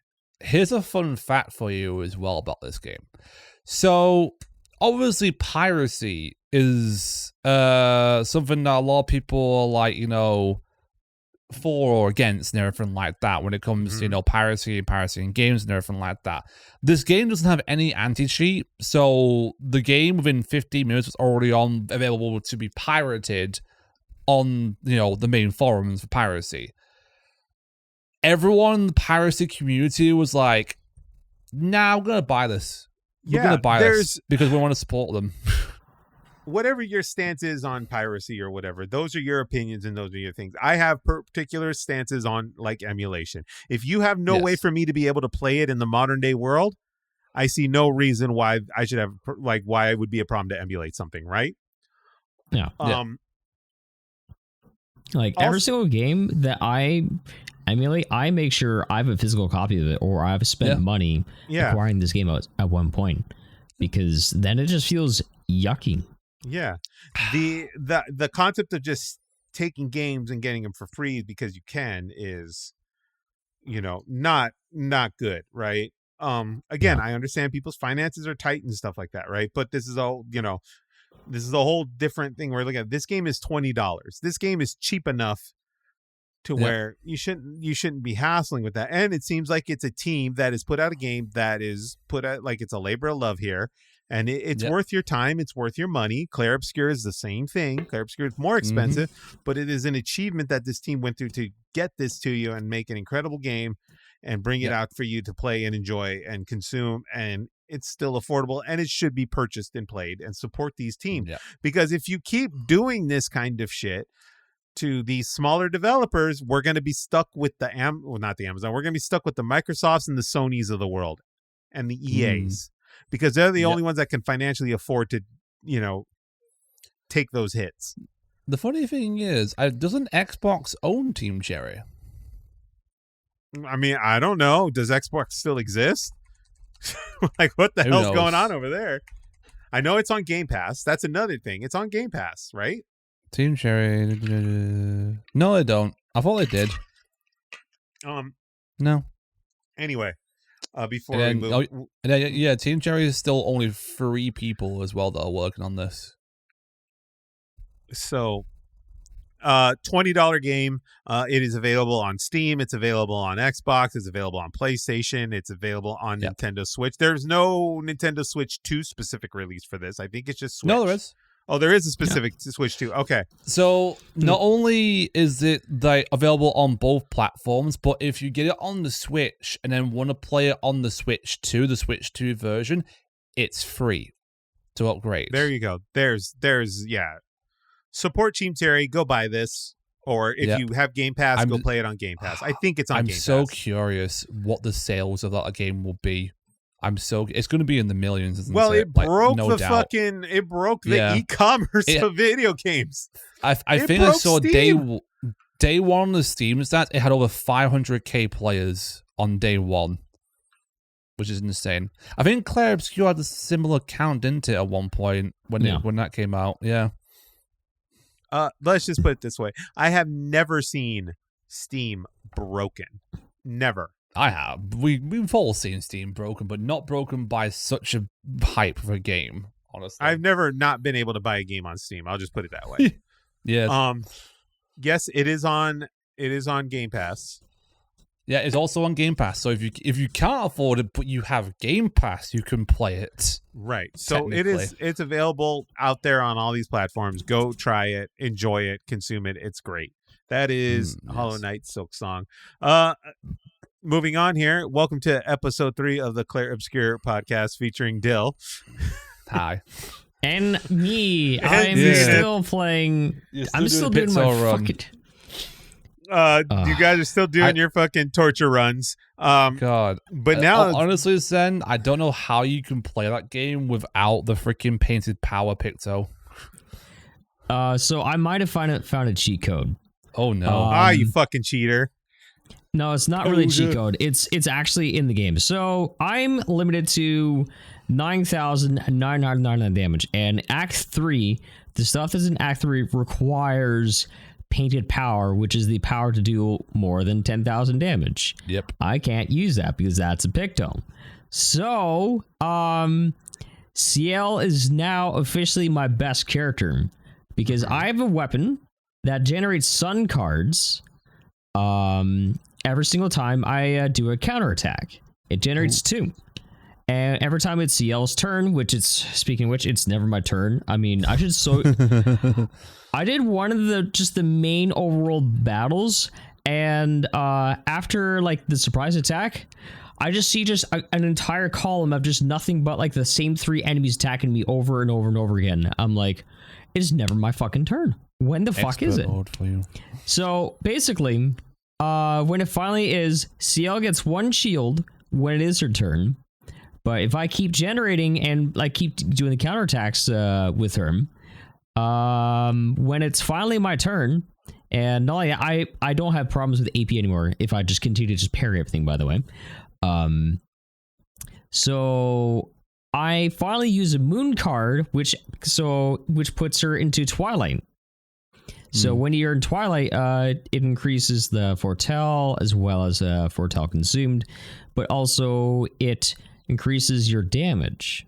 Oh yeah. So basically, what I do is I use her gradient attack, which will do like 80,000 damage to all enemies.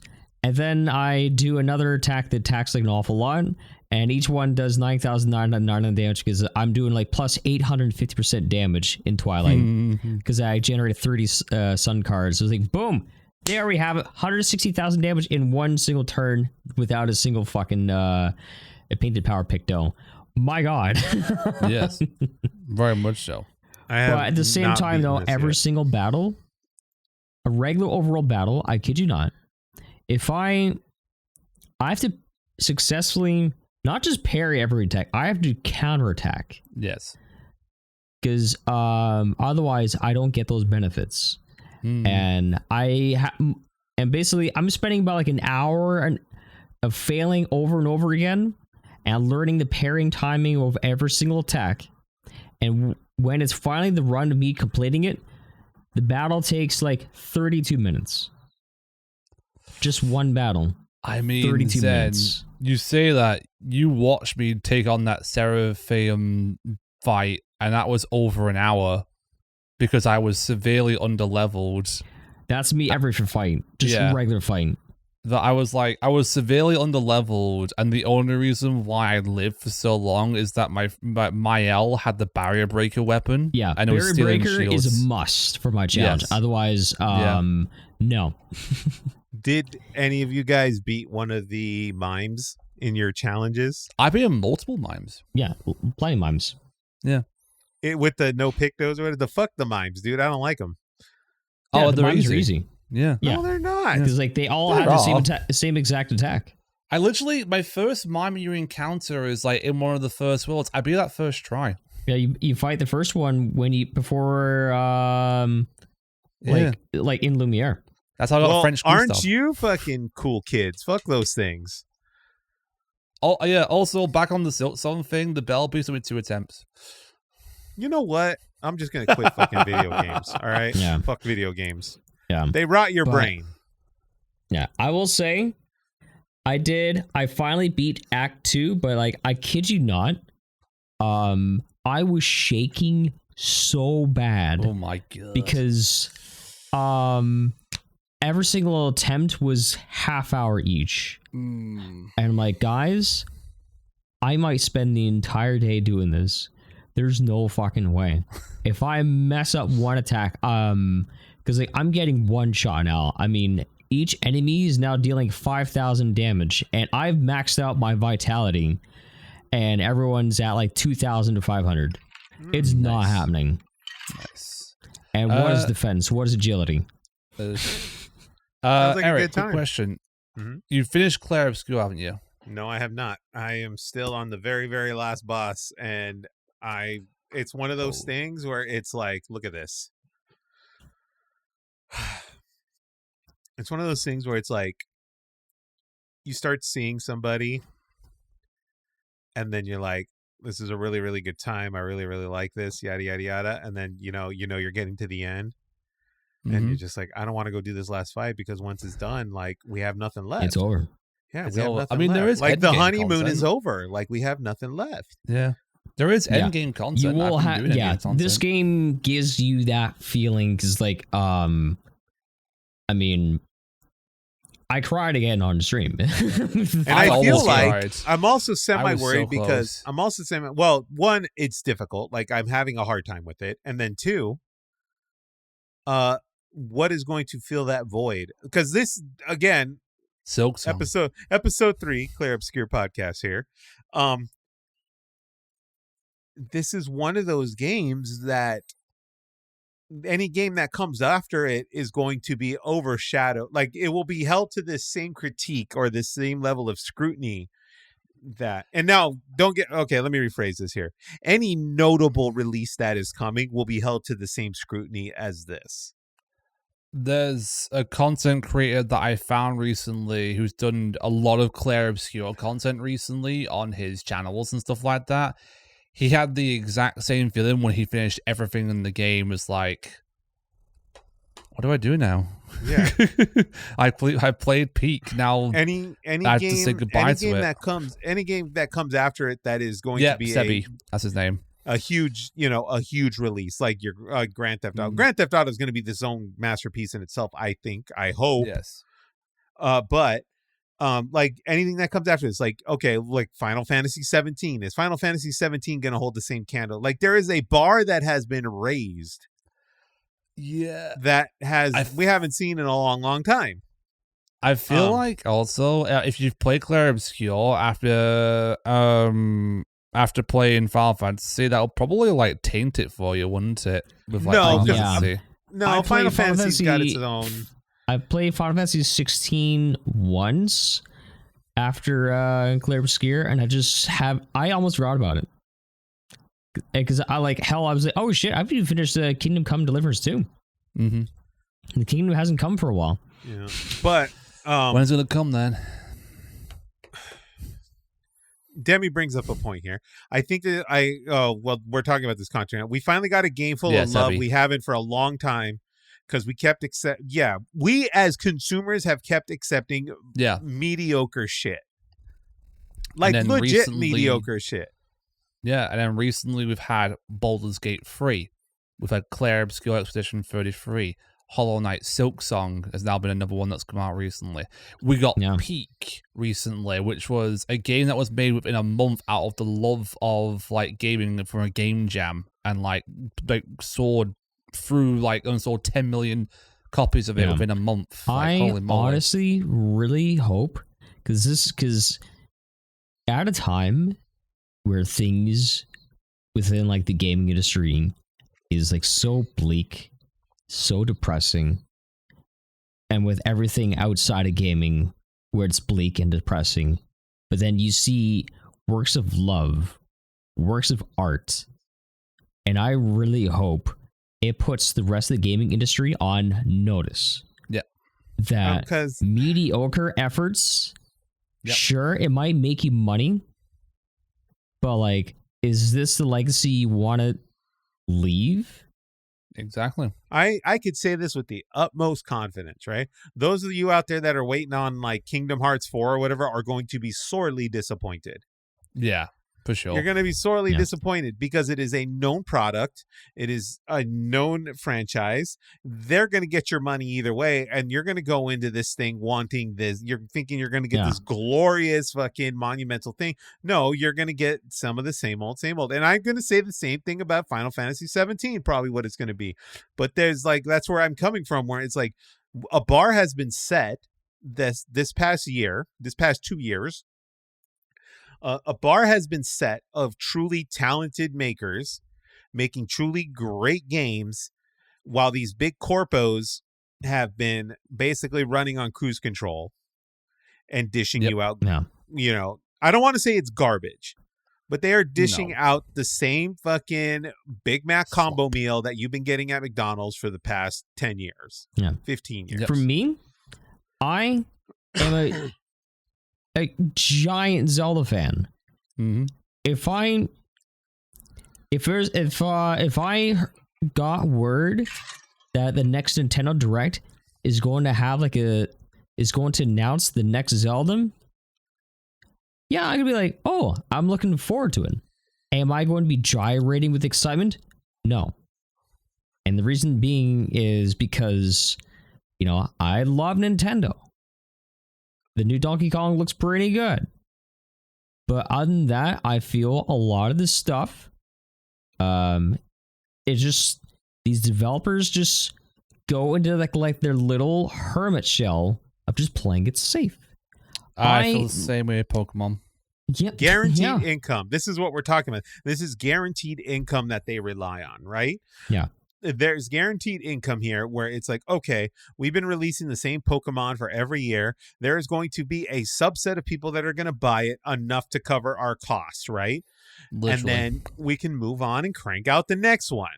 And then it's the same thing with Call of Duty. They haven't made good Call of Duties in decades, people. Yeah.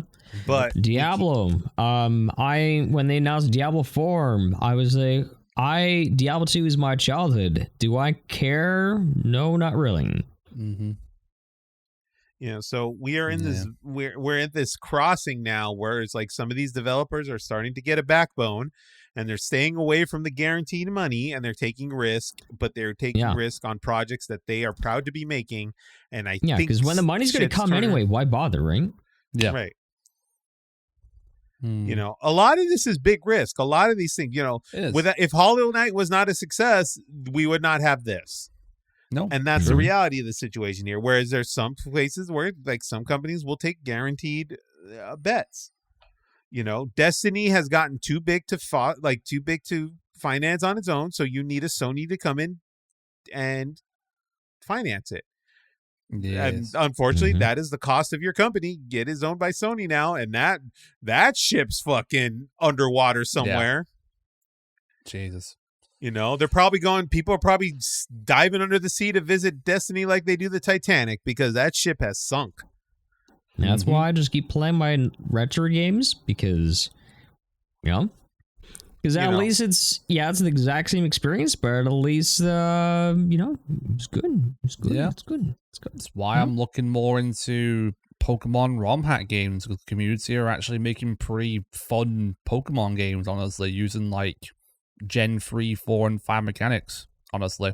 Which to me was like the golden age of Pokemon. And leave it to Nintendo. Leave it to Nintendo to shut that shit down, because God forbid someone, take a product that they love and try to make it better. Yep, true. So. True. But anyway, that is Clair Obscur podcast episode 3. Yes. Yeah, we'll see you next time. We'll see you next time. The rundown of Clair Obscur is I finished it. If Dil and I can both finish Clair Obscur, I think next week will be my finale. Yeah. Okay. My hope is that I finish the rest of the achievements in the game, basically. I mean, I don't know, Zen, how much of the game do you know? Like, all of it? And it's do you know all of it? There is one thing I haven't done, but only because it is so difficult that it's actually not possible with my No Pictos run. Fair. I will message you where I'm up to then in my endgame stuff. Please do.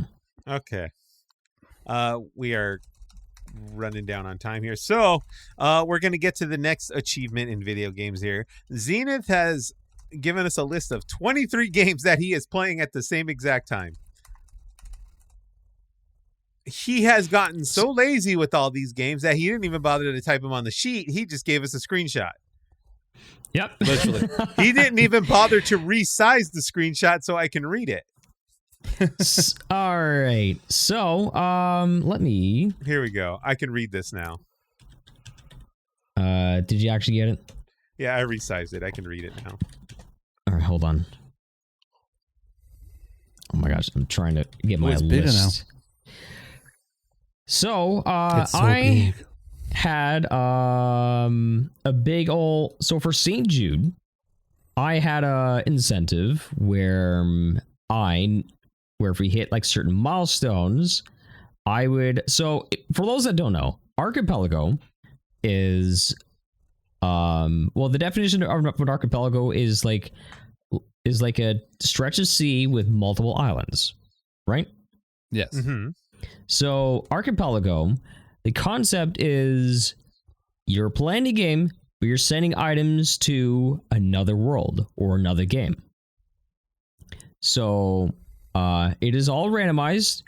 So, and a lot of the randomizers are like really fascinating. So like, you know all about your Zelda randomizers, you know all about your Pokemon randomizers, but a randomizer for Yoshi's Island, a randomizer for Kirby Superstar, Donkey Kong Country 2 and 3, where I had to play Donkey Kong Country 2 without the ability to swim or have Dixie. And then, what is it? Undertale, I have to play on genocide and murder every single thing.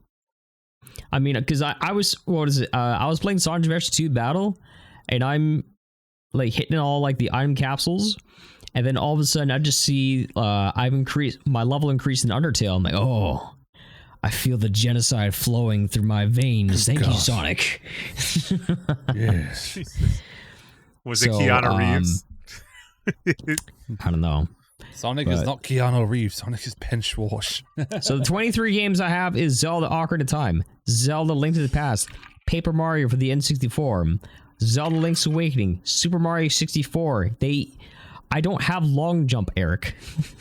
I can't do the long jump. I also can't grab ledges, so I can't climb up from things. So there's like a lot of stars I can't get because there's just no way to get to them. I have Zelda Wind Waker. I have Kirby Superstar. I have to... Every single chest in Great Cave Offensive is all shuffled, and I don't have access to Great Cave Offensive. I have Donkey Kong Country 3. I finally have water skis. I can now access Worlds 3 and 4. I'm stuck in the Majora's Mask because I got the hook shot, but I need the Zora Mask or Magic. Super Mario World. Eric, I have to hit every single question block in Super Mario World. Oh yeah, there's a shit ton of question blocks in there. You're gonna have a good time. There's 1,000. Is that accurate? So, let's see. Yeah, because I saw how many checks there were for Super Mario World, and there was like, oh, there's like 1,100 in here. Jesus Christ. There's Zelda Oracle of Seasons. I have Yoshi's Island. And the thing with Yoshi's Island, in order to get everything, you don't get your check until you get either all the flowers, all the red coins, or 32 stars at any point in time in the level. All right, just to stop you for a second here. I'm sorry. Yeah. According to the Google AI, there isn't a fixed number of question blocks in Super Mario World because the game's design allows for question blocks to appear randomly and be spawned in various ways throughout the levels. Yeah. I only have to hit the ones that are visible. Okay. So anything that is not there or anything that you spawn yourself, those don't count. But for example, like the yellow and the green blocks you get from Super Mario World, I have to hit those. Okay. So yeah, that's fun. There's a lot of stuff in Red. here. Yeah, Pokemon Red. I haven't even touched it yet, and I'm on 10 streams. Donkey Kong Country 2. We have Zelda Twilight Princess, Sonic Adventure 2 Battle, Luigi's Mansion. I mentioned at the very beginning of the podcast. I love Luigi's Mansion. I played it for 3 minutes because I was like, oops, I don't have a key for inside the mansion. I have Zelda Oracle of Ages. I have Zelda Minish Cap. I have to beat Undertale on Genocide. I have Chrono Trigger, which I'm still stuck in because I need the Jets of Time. I need the ability to go to, like, fly. And now Paper Mario Thousand Year Door. And this is a lot of shit. Yeah. So, and if you thought that was enough, I actually agreed to be part of a second archipelago. Oh no! Why you do this? But the thing is, this archipelago is gonna take place next month, and it is 13 different creators, and we're all playing just one Zelda game. Okay. Individually. Okay. And I am playing a Skyward Sword. Ooh. However, I am going to be playing with a whole bunch of content creators that are up in the 6 digits of Twitch followers. Ooh. Oh, Jesus. So I'm talking about playing with the biggest randomizer players on the platform. Cool. And I think 2 of them are like Twitch ambassadors. Nice. Well, damn. So it's going to be the biggest collab I'll probably ever do in my entire content creator career. So I have to thank my buddy Gunzor for inviting me to this because I'm just like, are you sure? I'm just a baby compared to these people. This is a lot of shit. Absolutely, sir. You are not a baby. You've been in this game for a long time. Yeah. Well, I wouldn't, but like, I am one of 2 people on that list that are not Twitch partner. Everybody else is like, Twitch partner don't mean nothing nowadays. Sorry. It'll happen one day. Yeah, but still, I'm very honored. I am not expecting anything for. I just think it's really cool to be a part of it. You are a fun person to play video games with, sir. You are rightfully earned your place. Yes, I know that because I played Elden Ring, not Ring with him. And you also do ridiculous things like torture yourself like this. So there you go. Anything for content and engagement. Yes. Yeah. Oh, speaking of which, I also hit a goal where because like once I'm done my Clair Obscur No Pictos challenge, my next challenge is beating all 3 Donkey Kong Country games without dying a single time. Oh, do it with the keyboard. Yes, I tried. No, I'm actually be taking it serious this time because I know a couple of friends where they've been playing about like 2 or 3 times a week, and they've been at it for like a year. Ooh. Oh God. Yeah. You know how difficult those games are, Eric, right? Fuck yeah, those are difficult games, dude. The yeah, fucking you roller. What is it? The fucking minecart one. Fuck that. Yeah, thankfully I can get through the minecart ones without dying. And then there's one where you have to like time the barrels correctly, like to land. You have to like shoot yourself into the barrel correctly for the ones in sequence to come after anything time related, like I'm fine. It's just when you're dealing with the random bullshit, like at the end of Donkey Kong Country 3 with those, it's those dudes with like the shields, and you have to like jump on top of them. The physics of it is so wonky. That or the one where you have to like race the parrot through like the spiky bramble stuff. Fuck those levels. Is there a Donkey Kong is there a Donkey Kong collection out there on the Switch? Or no. Is this not a thing? Yeah, I said that like it would be great if one day Rare or Nintendo or whoever the fuck came out with like a 2D HD collection or remaster of the Donkey Kong Country games. But then I remember, oh right, Rare and Nintendo don't like each other. No. Yeah. Oh, Nintendo Because Switch Nintendo Online has sold some them. of them. I mean, they have the Donkey Kong Country games, but I think it's because like they own the rights. It is Donkey Kong, right? Yeah, they never did like a collection thing like Mario or whatever. Yeah. Who owns Donkey? Well, obviously Nintendo owns Donkey Kong, but like, who's the one that makes the games now? Not Rare, obviously. It is. Well, the Donkey Kong Bonanza. That game was designed by the same studio that made Mario Odyssey. Yeah. Okay. But Donkey Kong Country Returns, as well as Tropical Freeze, I think it was actually Team Ninja. Okay. Or sorry, Retro Studios. Missed opportunity to not call it Donkey Kong Bonanza. Yeah, Retro Studios. Yeah. Or they could have called it Bonanza. And missed opportunity. Well, they did call it Bonanza. Is it Bonanza or Bonanza? Bonanza. Oh, okay. Maybe they so did. It is technically a banana pun. Okay, good. Got it. Yeah. Retro Studios made Metroid Prime. Hell yeah. Yeah, I think they did Other M as well. Okay. Wait. Where's Metroid Prime 4? We don't know. It's coming. It's coming. Will at some Metroid point. Prime 4 hold the candle to Clair Obscur? Ooh. Or am I going to be just grossly disappointed? Maybe the latter. It's going to be a good game. Wait. Do I have to buy a Nintendo Switch 2 to play Metroid Prime 4? Yes. Actually, no. You can play on Switch 1. Yeah, Switch on. Just enjoy your 20 FPS. Yeah. You know what? That is not the first time. It'll be the Cyberpunk situation all over again. Yeah. It's gonna be. Yeah, it's just gonna be you trying to play Cyberpunk on PlayStation 4. I got to the load Cyberpunk screen. On Nintendo Switch 2. Wait, what? Apparently, Cyberpunk on Nintendo Switch 2 runs really well because they put it all on the card. Which game? I'm sorry. Cyberpunk 2077. Oh, Cyberpunk 2077. Oh, they put the whole game on the card? Yeah. Okay. Yeah, it actually looks good. That was a whole wild ordeal. We all remember that one. Yeah. But anyway. I literally remember talking to my friend about it, and I asked her how the game ran on PS4, and she was like, yeah, it runs fine. I'm like, are you sure?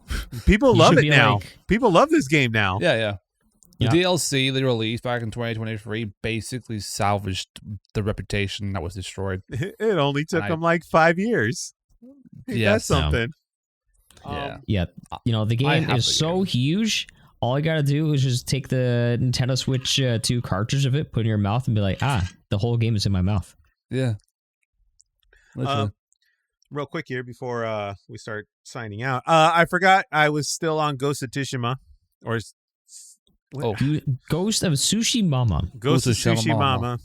Yes, preparing for your Tsushima, however you say this, right? Glorious fucking video game. Excellent storytelling, beautiful scenery. The combat, I've gotten a lot better at the combat. I've also gotten some tools and weapons to help me get through some of these like strongholds or whatever that you got to clear out. Yeah. The Ghost of Tsushima.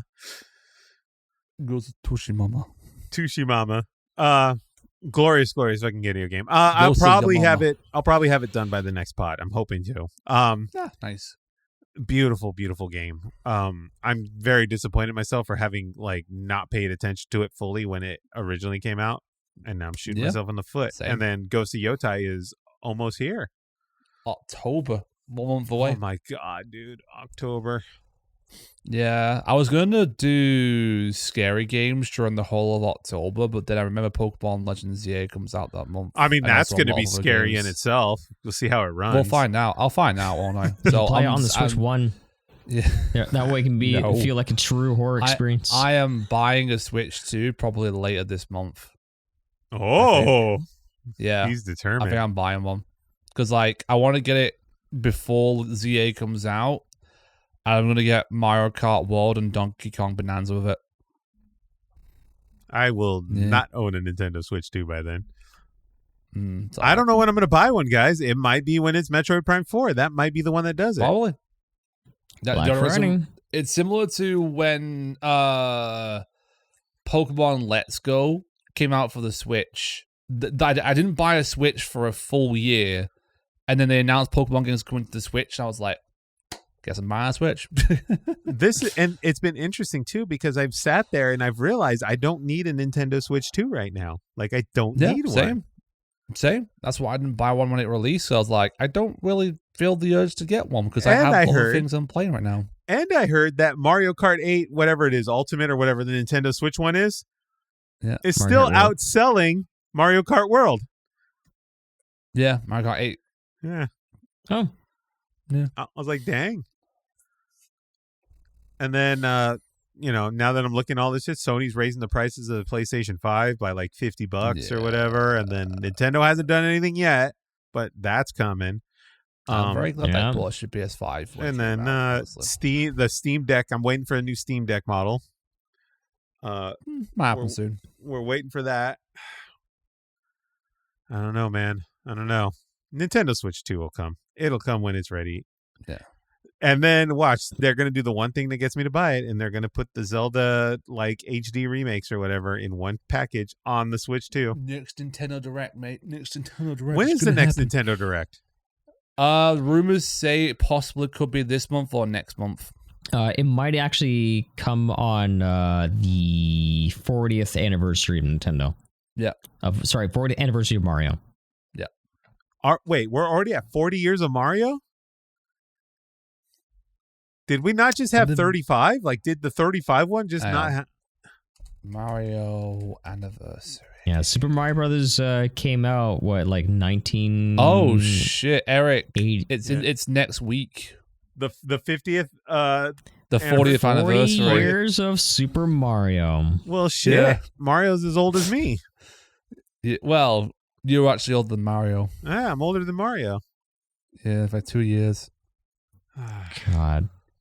I remember when I was like, oh, wow, 25 years of Legend of Zelda, launched Skyward Sword, oh, let's go. And then I realized it's nearly 40, Skyward Sword was almost 15 years ago. What the fuck? Yeah. Look at guys, you got nothing on me. You guys got nothing on me, right? Okay, so here's how it was my thing is that I'm the same age as Resident Evil franchise. So...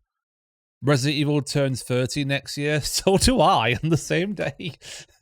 I met Dil when he was in his early 20s. There you go. You did. I was 21. He just turned 21, people. He is young. So I basically could legally drink in the U.S. when I first met you. He was bright, blue-eyed, and had the whole world ahead of him. Yeah. And then he started working, and he was like, shit, this is what we got to look forward to. Fuck me. But yeah. What was I saying? Oh, so so I remember when I was a kid, my cousin got the NES, brand new for Christmas, right? And I got the old ass Atari 2600 or whatever as the hand-me-down. Ooh. That was my first foray into video games. And then my mom saved the day and bought me a Game Boy in 1989. Speaking of which, those bastards at Lego. Oh, the Pokemon ones. No. I don't care about no Pokemon Legos. How dare you? I got a text from my buddy saying, hey, are you going to pre-order this? And he sends me this link. It is the Lego Game Boy that has 2 cartridges you build, and one of them is Link's Awakening. Oh, cool. So I was like, motherfucker, that's technically a Zelda cartridge I have to put in my collection to complete my collection. So I shelled out for this Lego Game Boy. I think it's $70. Okay. That's not bad for Lego. And then I'm like, okay, it's $70. That's not bad. Which, ironically, I think that's the same price the Game Boy was when it was actually released. But, and then I was at I forget where I was. Maybe the Lego store, maybe Target. I don't know where the hell I was, right? And I saw the Zelda Deku Tree like set that's like $300. Oh. And I'm like, I can't get into this Lego stuff. I cannot get into this Lego stuff. Like, I do not have space for the finances is one thing, right? I do not have the physical space to put these things. So I just don't have the physical space to put these things, so it's just not going to work out for me. No. And I'm trying very, very hard to not buy these things. This Game Boy, like I said, if there was no Zelda cartridge in that Game Boy thing, I would have just passed. I managed to pass on the NES system. So there's that. The police stations and there's a fire one. My friend's kid has I think he has like a little space center. I think he bought a space one for him. Cool. I also, for my buddy's birthday, because we share our birthdays around the same time, I bought him basically a model kit Optimus Prime that he has to build. Nice. And he lights up. Cool. Heyo. Yeah, and he's like, that guy lit up like a kid on Christmas, dude. Nice. It's like his whole childhood flashed before his eyes and he felt joy again. That didn't involve his child, you know what I mean? That is it for episode 65. We're done for the week here. I put the calendar up. I have the calendar here. We are live again on the 20th. The 20th, that's correct. We are live the 20th. Yes. Couple things here. So we're back again on the 20th.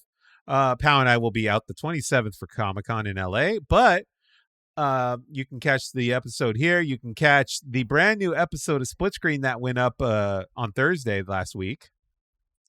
Go ahead and check that out. ! Social media. You can get that bad boy. Morgan's staying an extra 3 days at your house, Ina, she said. No, fuck that. You're going to keep her around. Stop being so mean. Yeah. Stop being so mean. Why you gotta? Don't do that, dude. This girl's flying all the way out there to spend time with you. Ew, right? Fucking disgusting. Barf. Yeah, see? Morgan's like getting a wake-up call. Morgan, cancel your fucking ticket and come to LA. And Pow and I will treat you right. $800? What the fuck? What I paid the less hell than are you to LA. flying on? Yeah.